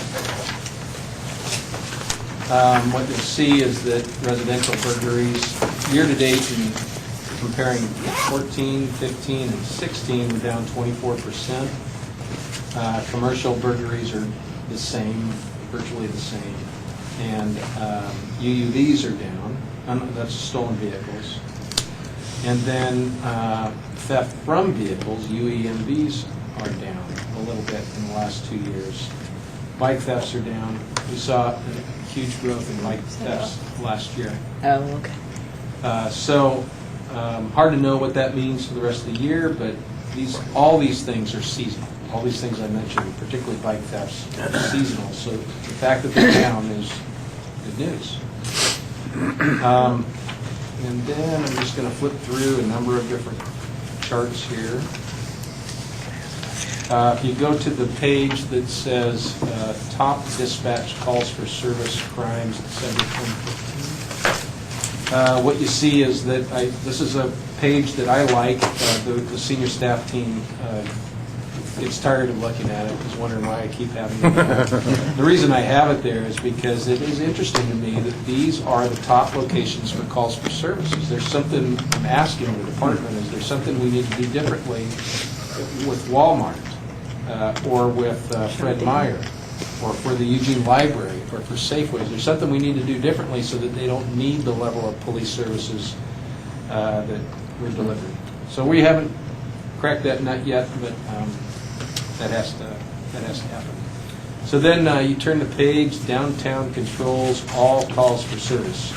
And what you see is from January of 13 all the way through the end of 15, there's a steady increase in the demands for police services downtown. A little dip here in in November and December, but that's a normal winter drop. And then this next page, downtown controls self-initiated calls for service, shows an upward trend in officers' self-initiated activity. These are our downtown officers. There's been some concern that there's been less of a presence of downtown officers. This chart doesn't reflect that. We have a normal seasonal decline in October, November, and December, and you look back at previous years, at least in 13, you see that occurred there too. But there's other explanations that we'll report on when the report is final on why there are fewer officers available this last fall and winter. And then what I'll be going over in a little bit here is what our plans are, what the downtown team's plans are for 2016. And then downtown controls dispatch calls for service. You can see there's a very steady incline, not much seasonal effect, a little bit. And then the other thing, the next one, next thing I'll point out is the motor MVA controls, motor vehicle accident controls. This shows an increase in traffic crashes, which isn't good. It's been flat for a number of years, and then we started to see it go up in 14 and 15. It could be because our staffing in the traffic enforcement unit has dropped off, so we're not doing as much proactive work. We still focus on the key areas. So as we get our department staffing back up, which I think could happen by the end of this calendar year and the beginning of next calendar year, people are trained. Hopefully special teams like TEU will be back up to speed and we'll be in a better place. So that's that, and then I was going to talk about our downtown team's plans, but before I do, I can answer questions about what I just went through. Chief, I noticed something in the top dispatch crimes that I had a curiosity about, and that is the sheer number of animal complaint and animal cruelties calls, specifically at Walmart and at Valley River Center. And I wonder if you could explain the difference between those two line items, for starters. Those are probably hot dog calls, what are known as hot dog calls, sorry. In December. That's what threw me. Yeah, they still, if we see somebody's dog in a car that doesn't look like it's healthy, then okay. we get those All right. calls. They're usually summertime calls, it's true. And then the animal complaint, that I don't like that person's idea of a service dog in my store, or? Could be, I don't know. We don't know? I don't know Okay. what drives that. Yeah. It's not a burning question. I was just noticing that these locations have this and the others don't. Yeah, some of these locations allow people to spend the night in the parking lot, so there will be homeless folks that will take up residency in some of these parking lots. Sure. And that drives some of the dog stuff. Some of the animal calls. Certainly.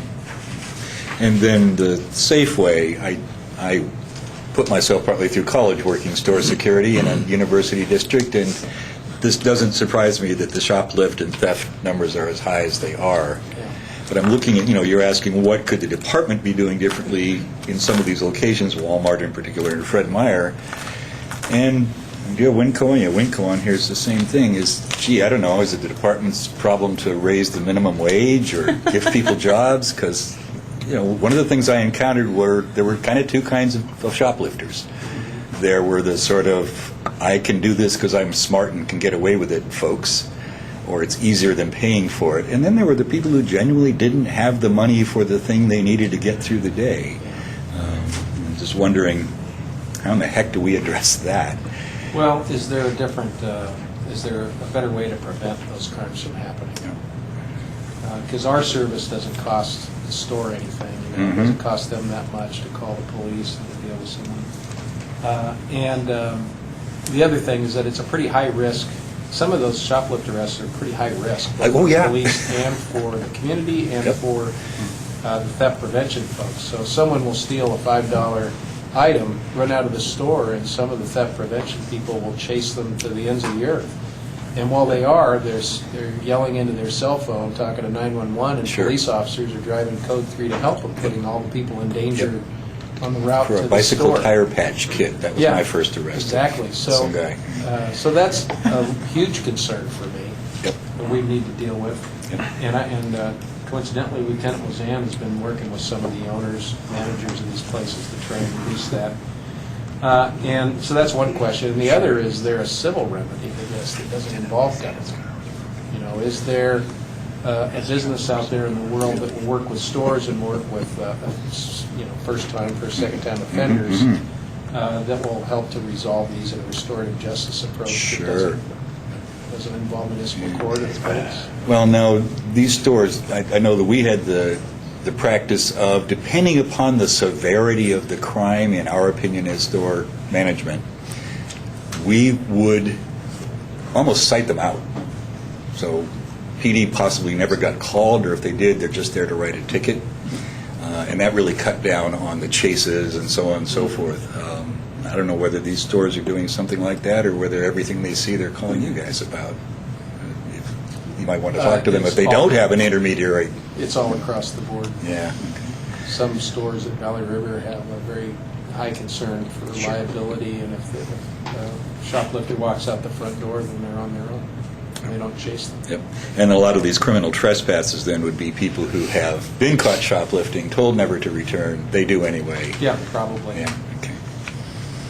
Thank you. Okay. Does this increase, is that because the population is increasing? So you would Could be. expect. Yeah. So you don't know exactly why, you just. That level of analysis, if you look at the calls for service at the bottom of the page there, some of those are officer-initiated, they're traffic stops, they're patrol checks, or they're disorderly subjects that were called to criminal trespass. Often shop owner will show up in the morning and someone's sleeping in front of their store. Welfare checks are people that are sleeping on the sidewalk or in an alley. Fights. Types of things, people drinking in public. So most of them are this behavior that you see on the street. Some of these could be loud noise complaints related to the new development in 11th and Pollock. They would fall into this. Do you always respond to every single call? No. You see this category that says need information? There's 1,183 of those in the period from, in this whole period. Those go on the officer's screen, and if they have time, they'll go by and check on it. So they're pretty low-level calls for service that usually aren't criminal, but are concerned with somebody. Like what would that be?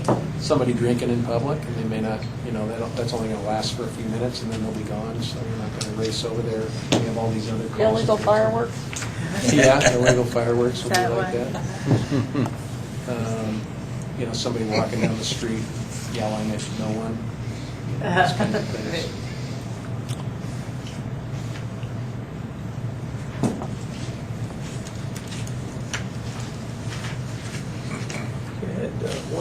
didn't show up on your activities, but the police department sponsored a veterans group down on Hilliard Street at the Hilliard Community Center.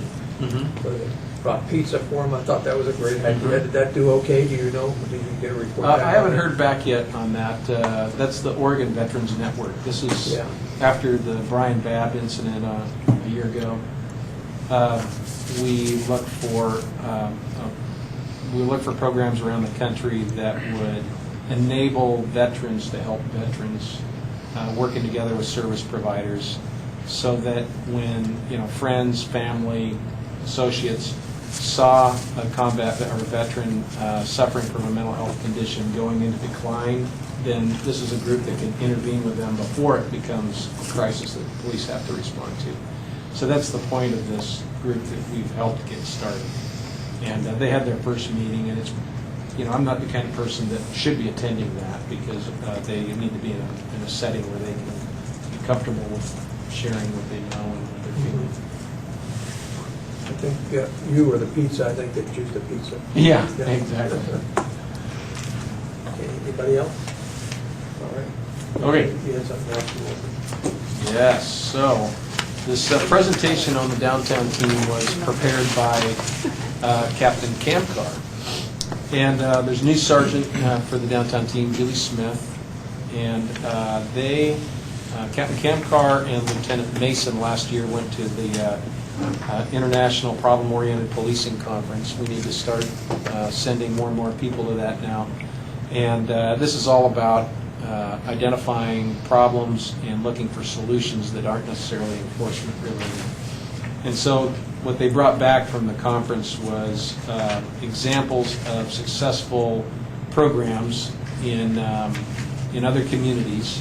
So there were some case studies and then some education from Portland State University. Captain Kamkar made some contacts with the downtown, their version of the downtown team, the Portland Police Bureau. They're recognized nationwide for their success at dealing with behavioral issues in an urban setting, downtown urban setting. So they offered to come here and provide some training and then walk through and help us look for ways to do a better, more effective job in our downtown. So they were here on October 22nd. And what you'll see in Captain Kamkar's presentation here is that they recognize that enforcement alone isn't all that effective. You can't write a ticket for everything and arrest somebody for every violation and necessarily expect, with the capacity of our criminal justice system, that it's going to make much of a difference. And what we've learned in the United States around law enforcement the last several years is that saturation type of enforcement can build resentment as much as anything else. So it overloads the criminal justice system, and it doesn't build positive feelings with the people that we're trying to police, doesn't gain that social legitimacy that we need to have in order to persuade them to not behave the way that they are. So what the Police Bureau has done is they've totally changed their posture downtown. And whenever they see a new street person in their downtown core, the officer goes up, shakes their hand, introduces themselves, learns what they can about them, and then over the course of time, they'll get to know them, and they'll develop a portfolio of that individual's needs or challenges and look for services and ways to provide for them so that they're living a healthier and more productive lifestyle. And so what they do is they try and co-opt the person to help make the area safe rather than try and fight with them to get it safe. So that's the approach that our downtown team is going to take. They're going to be very deliberate about it. And they're using our data-led policing to identify when and where they need to spend their time, and then they're taking this community policing approach where they bring focus to the people that are offending the most in the downtown area. So they're, in developing this plan that I'm walking you through here, they've thought about our mission, and our mission is to build trust, work in partnership, improve safety, and protect and safeguard the constitutional rights of everybody.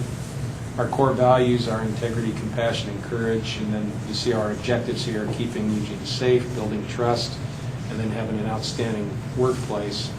And what our encouragement is to our employees is that as long as they're acting within our mission and they're performing by our core values towards the objective of achieving one of these goals, then they're going to be doing their job right. So this whole plan is designed out of that framework.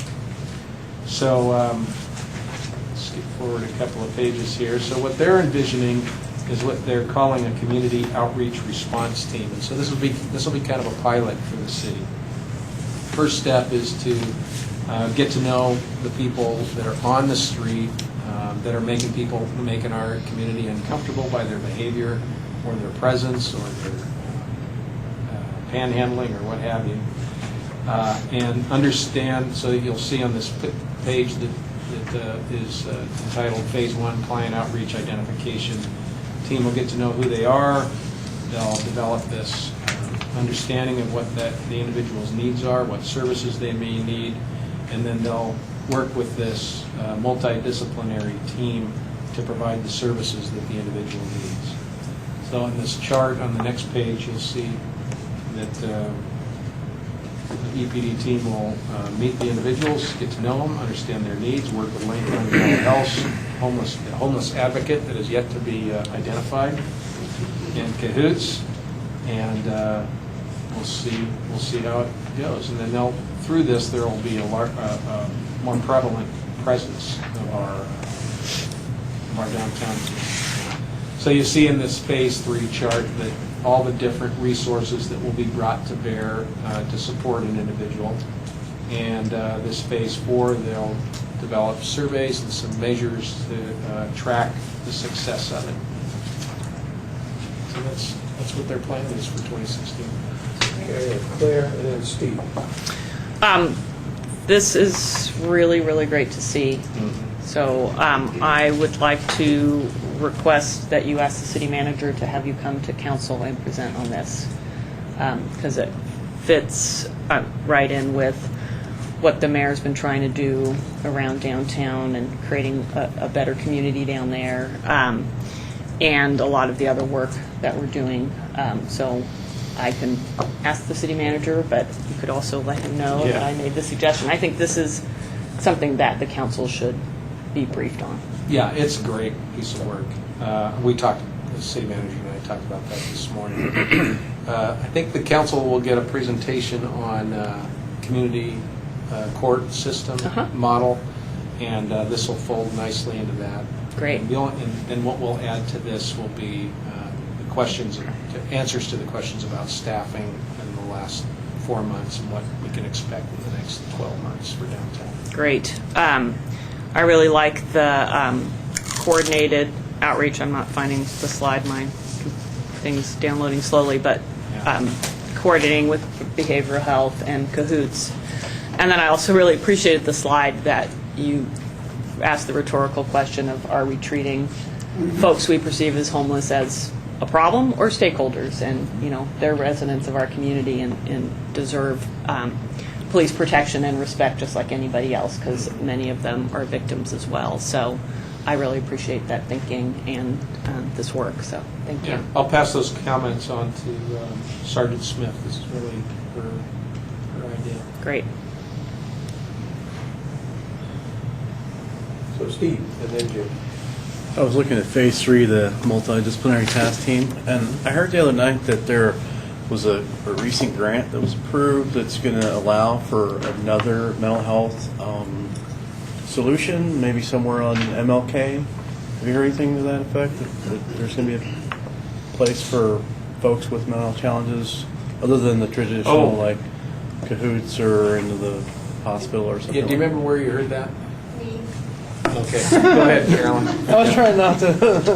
You didn't want to put her on the spot. Columbia Care was awarded a grant through, I'm not sure if it's crisis service or jail diversion grant through the state, and they're hoping to be able to open a 24/7 crisis center for community drop-off, police drop-off, cahoots drop-off, with a qualified mental health professional in March.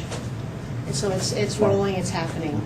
Oh my And I'm gosh. hoping there'll be That's some more huge. public Yeah. information coming out about that soon, but that's through Lane County being involved. Lane County Health and Human Services haven't yet. So it'll be 23 hours available to the individual. They can't state 24, but it's open 24/7 for everybody. Thank you. Yeah, I was thinking, that's really awesome. I was really excited to hear that, but there might be a place on just for that. Yeah, we'll have to take a chart. I think it's pretty new. The last time I heard about it, it hadn't been approved yet. That's what And, Jim, and then myself, and a Q. Anybody else? As far as the homeless go, I know we kind of have two different groups of homeless. There's the travelers that are just kind of a temporary move through, and then there's kind of a resident homeless. Are you treating the travelers different than our normal? I think everybody will have a unique approach, everyone's coming from a different place.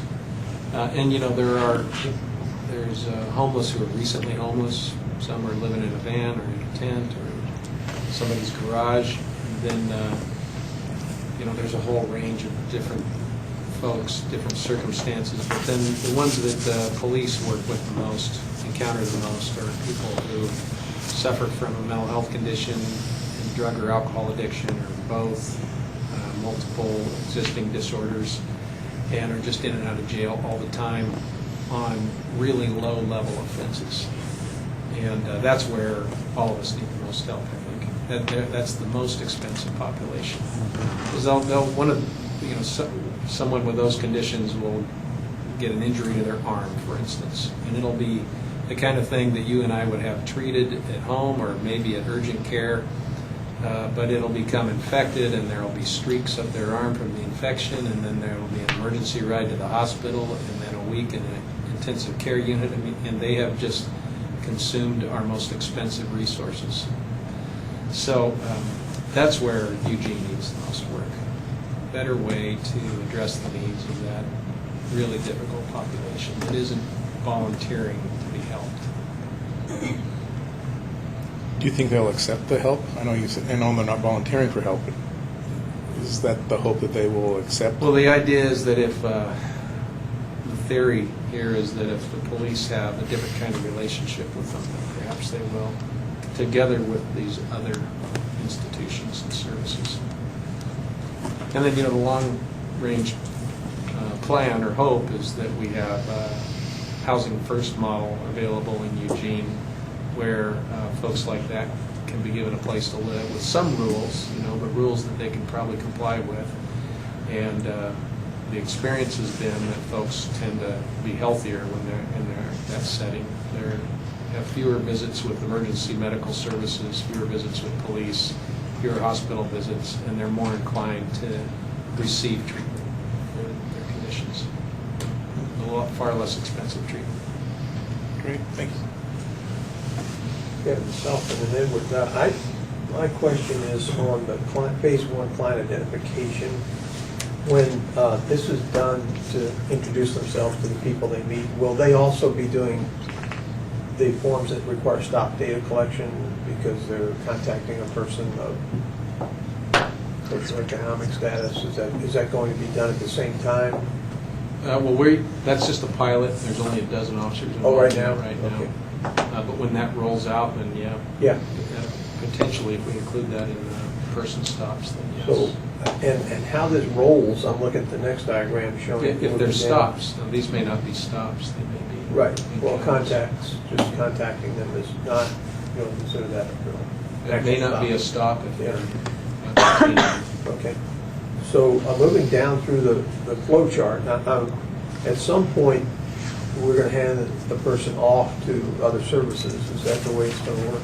We'll introduce them to that, yes.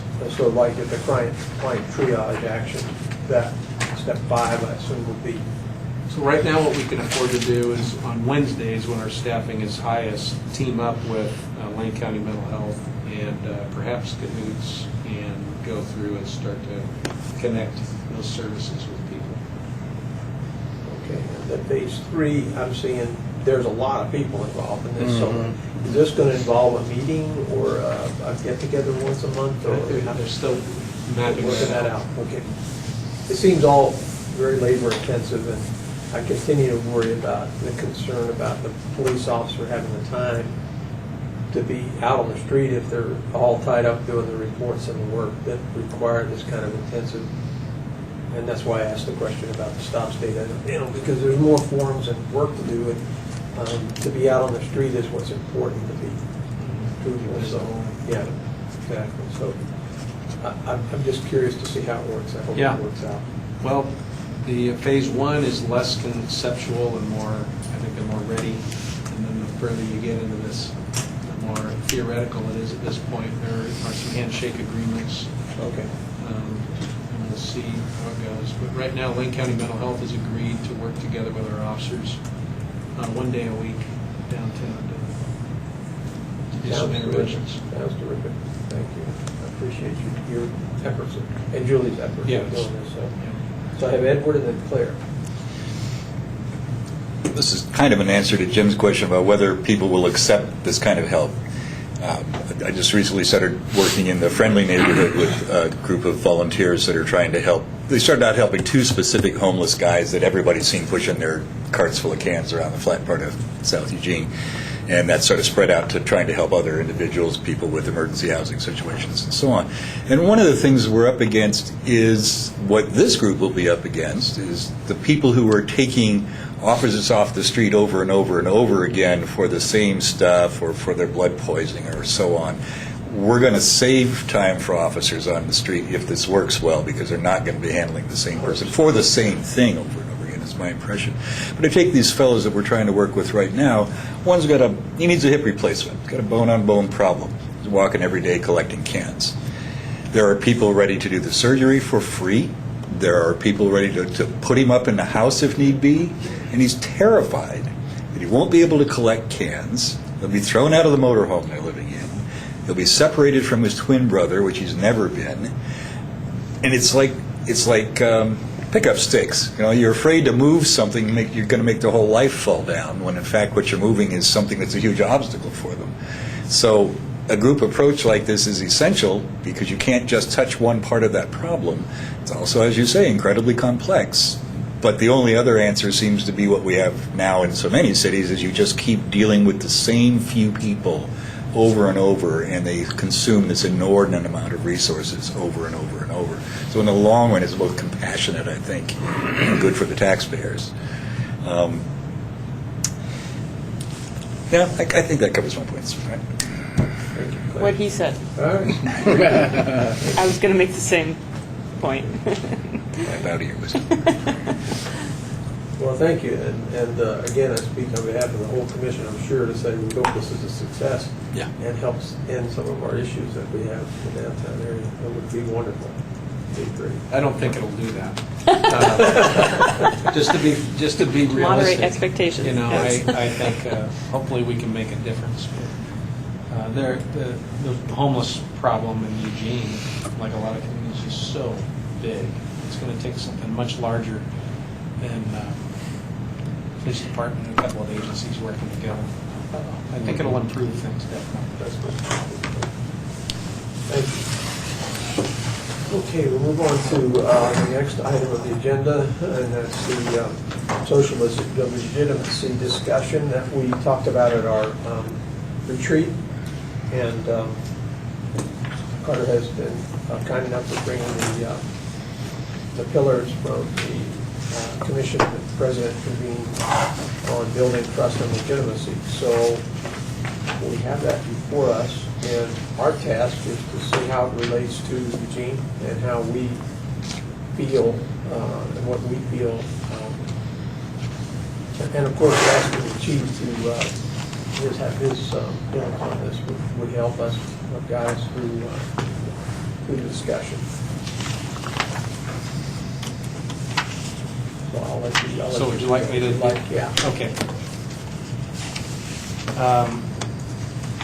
Probably the most meaningful sentence in this whole document is the one that starts on page 9, the very bottom of the the column on the right, it said, decades of research and practice support the premise that people are more likely to obey the law when they believe that those who are enforcing it have the legitimate authority to tell them what to do. And the public confers legitimacy only on those they believe are acting in procedurally just ways. These are just truisms about human nature. We're all more likely to comply with people who are behaving in ways as though they want to be helpful, they're trying to do the right thing. And so that's really the foundation of the whole report on 21st century policing. The instruction or the guidance to all of us is that if we can do that within our department, if our employees feel as though they have a role in developing all of our policies, they have a role in developing our training, they have a role in the service delivery model that we provide, then we'll have a department that can do this with competence. And it's not just the top person all the way forcing it down through the organization, but it's the organization growing, evolving, transforming in a way that conducts itself in this way. And so you see on page 10 these four principles of procedural justice, treating people with dignity and respect. In every enforcement encounter, giving everyone an opportunity to tell us what they think, and after we explain why we're doing the work that we are with them. And then making neutral decisions, which means we all have to be aware of what our biases are, whether they're explicit or implicit biases, and then explaining why we're doing what we're doing before we take action.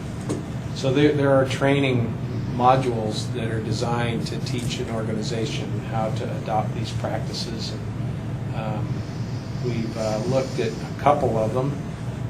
The Police Academy is considering which model it should go to in teaching these, and we'll adopt one here also. So then what you see through the rest of this document then is what we need to do to adopt this kind of mindset. I can go through all those recommendations, some of which we already have here.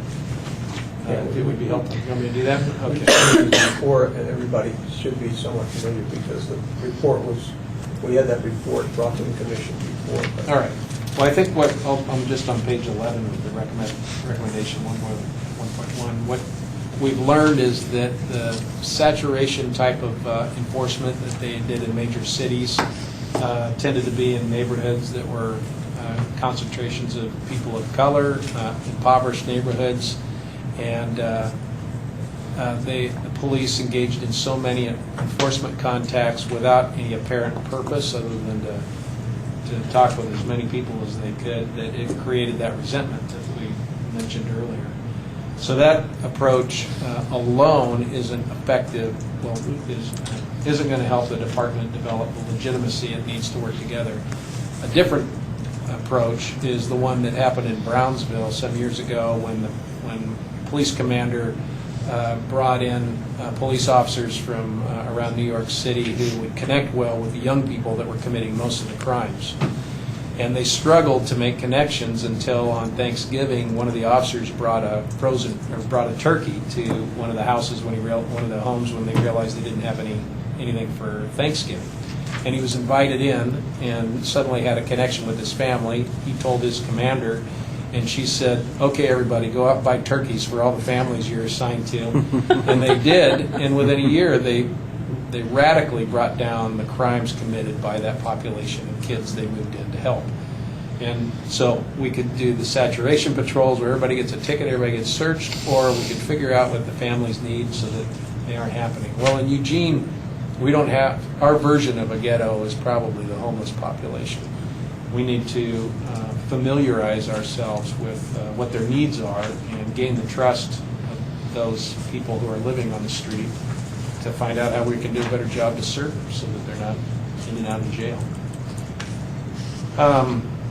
These 1.2, we haven't done this here, but what some agencies, Philadelphia, New York, and Camden, New Jersey have done is looked at the history, look where law enforcement has failed its communities, like in the Jim Crow South or in Nazi Germany or in some of the police abuses that we've seen in the last 10 years or so, and acknowledge that when a profession like ours is given authority, it will be abused if it isn't checked. And we just need to recognize that that potential exists at all times, and it's our responsibility to make sure we're serving our communities in the ways that are appropriate and lawful.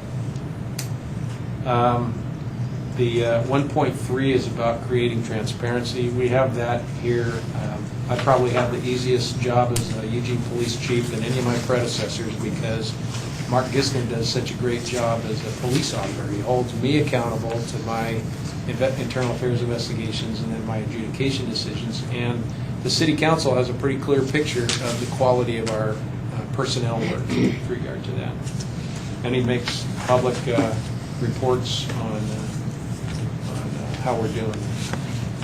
Let's see here. I already talked 1.4 on page 14. I already talked about the internal legitimacy that has to happen. And so with our strategic plan, it has those three values and the three objectives. The second objective, build trust, is as much about building trust within our department as it is building trust with the community. So that's going to take a lot of work. And then an outstanding workforce is also about making sure our employees realize they have a voice internally, they understand why we do what we're doing, they have an opportunity to participate, in addition to other things that you can provide for a workforce so that they're healthy and well.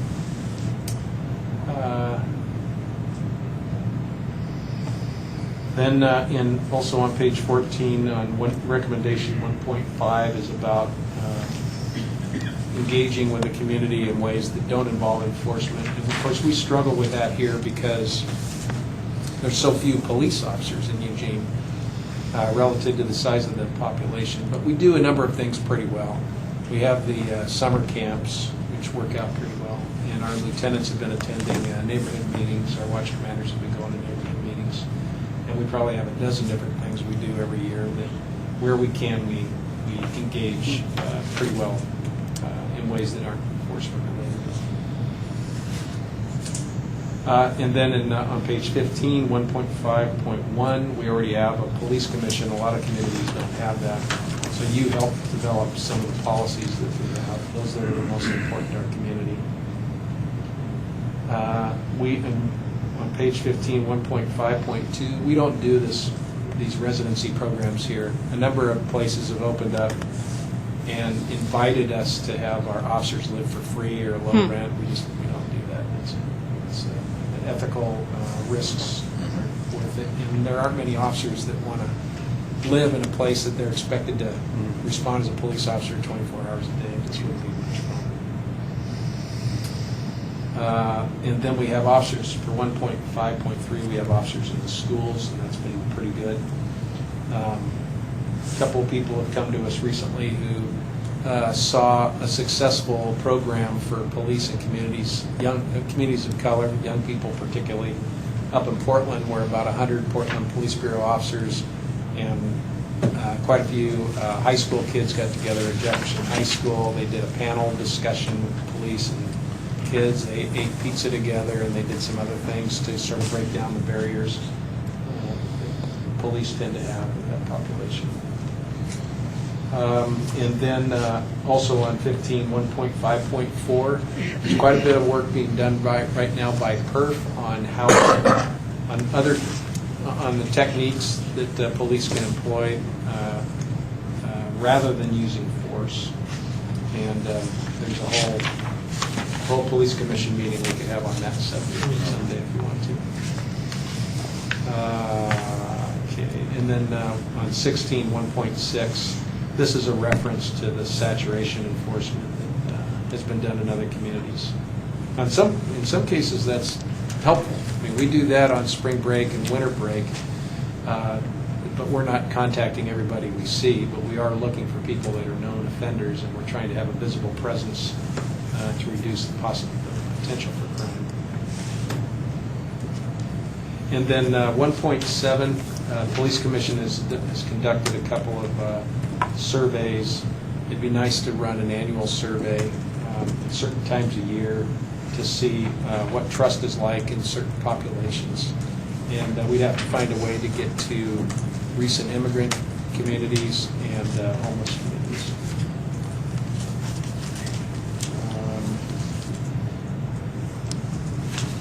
Yeah, and I think after that, I'd just be repeating myself. Does anybody have any particular questions about any of the sections in the report or any particular concerns regarding Eugene and our policies that you see as a problem or an issue that you'd like to have the commission take up? For questions of the chief or either the other commissioner? Jim?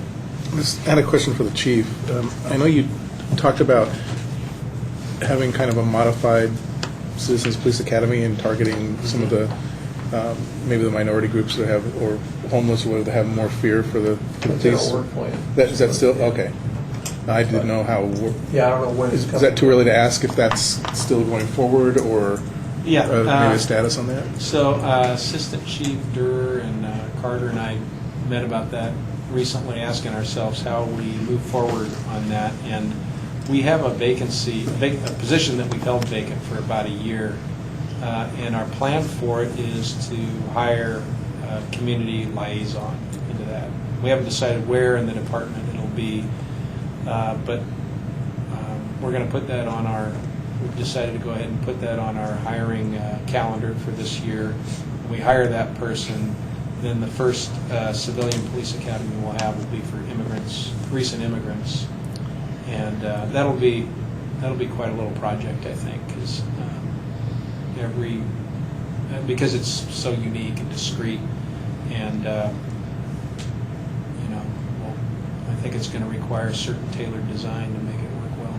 But the objective will be to have not a lecture, but a dialogue between people attending and the police officers, so that cultural growth occurs for both police and people participating.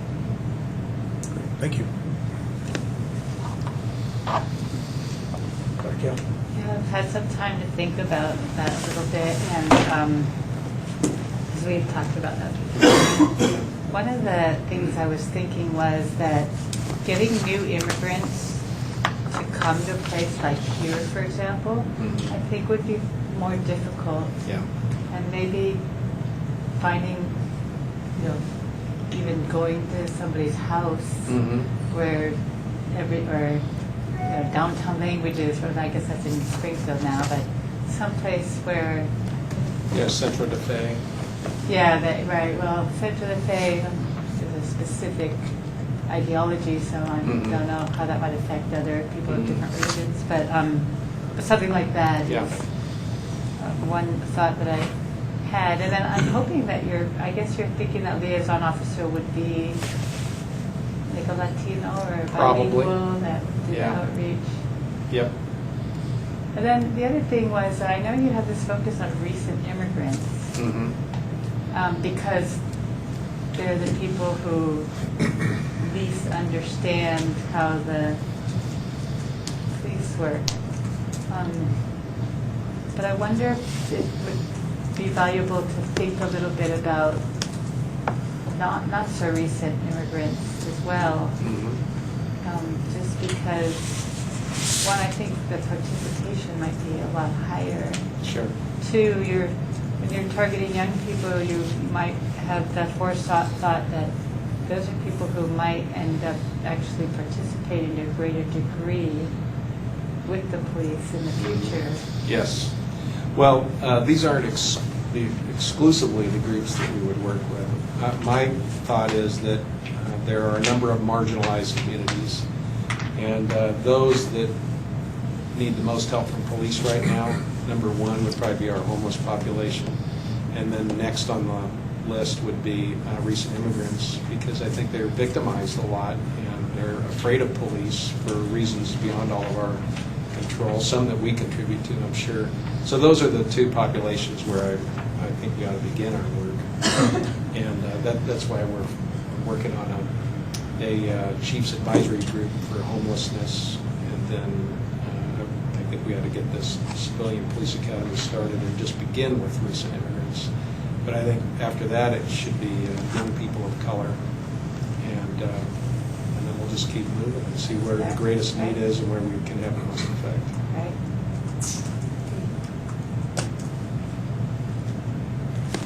Okay, Bill?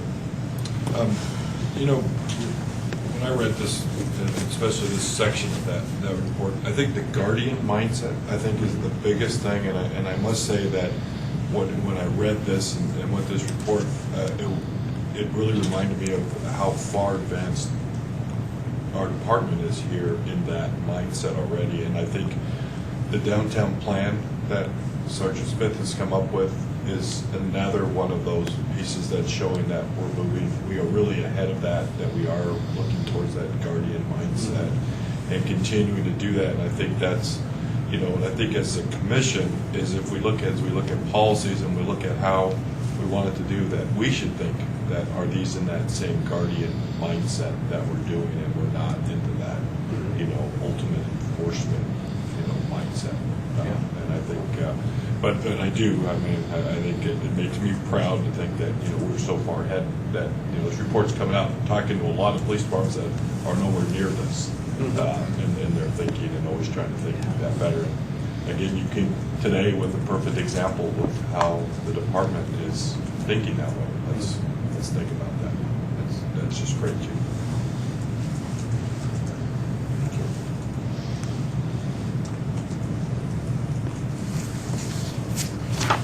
So this is something to keep in, I think, running, like on your computer, running in the background, so that we can judge some of the other issues that we face here, policy, procedure changes, and things by what the program and what we expect to get out of that. Some of these recommendations from the task force obviously have footnotes, and they've done a lot of listening to different people, hearing. So we can use it as a good barometer for our discussion. So keep that in mind, and we'll hang on to this to think about that. Somebody have anything else about that they'd like to? Okay. I'm very happy to see that some of the things that were in the past are now giving way to some new thoughts and new ideas, because that's really the only way we're going to work this out eventually. Okay, well, looks like we've come to the end of our agenda with the exception of comments and commissioner comments, and I'll be happy to take any volunteers. I think most of you know already that I don't plan to return to the Human Rights Commission after this term, which means I would not be sitting here as a liaison. I do plan on asking City Council to appoint me directly to this commission, so I'll be applying for this police commission. A lot of you don't know I applied for both commissions 3 years ago, and it was simply the luck of the draw which one called first, and that was the HRC. It was a big surprise to me when they decided to send me over here. So I applied for both. I got to work on both. I didn't really expect that to happen. But I do need to cut back on some of the meetings and projects that I'm doing and spend some time with my 90-year-old mother while I can, and so on and so forth. So in that spirit, I had to decide which commission I wanted to stay on, and I decided on this one, not just for the pleasure of working with you all, although that is great, but also because I think the policy work that we do here is very, very important for everyone in Eugene.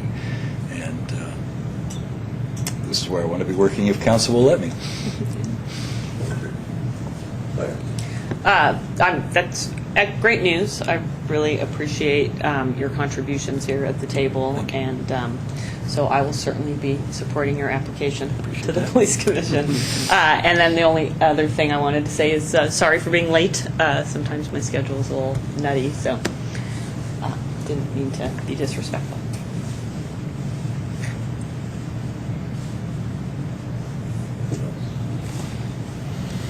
Just want to again thank everybody for coming out and taking part in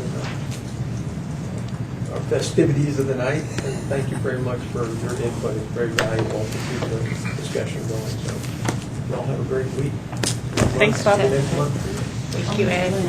All right, I do have one other item. Wait a minute. I know. Well, I realized after the fact what you were saying. In your schedule that we brought up at a meeting recently, you had in there listed the May meeting would have a retreat again. Well, as you know, we're on a biennial plan. The idea was to go back and look at where we were in the biennial plan this year and the odd year and see if we're keeping up with it. So in keeping with that, I thought we would do that at a regularly scheduled meeting instead of ruining one of your Saturdays in May. If that's acceptable to everybody. If it's not, please say not. Okay, good. We're good to go with that. And just one last thing, we'll miss the March meeting. I'm going to be out of town at a conference.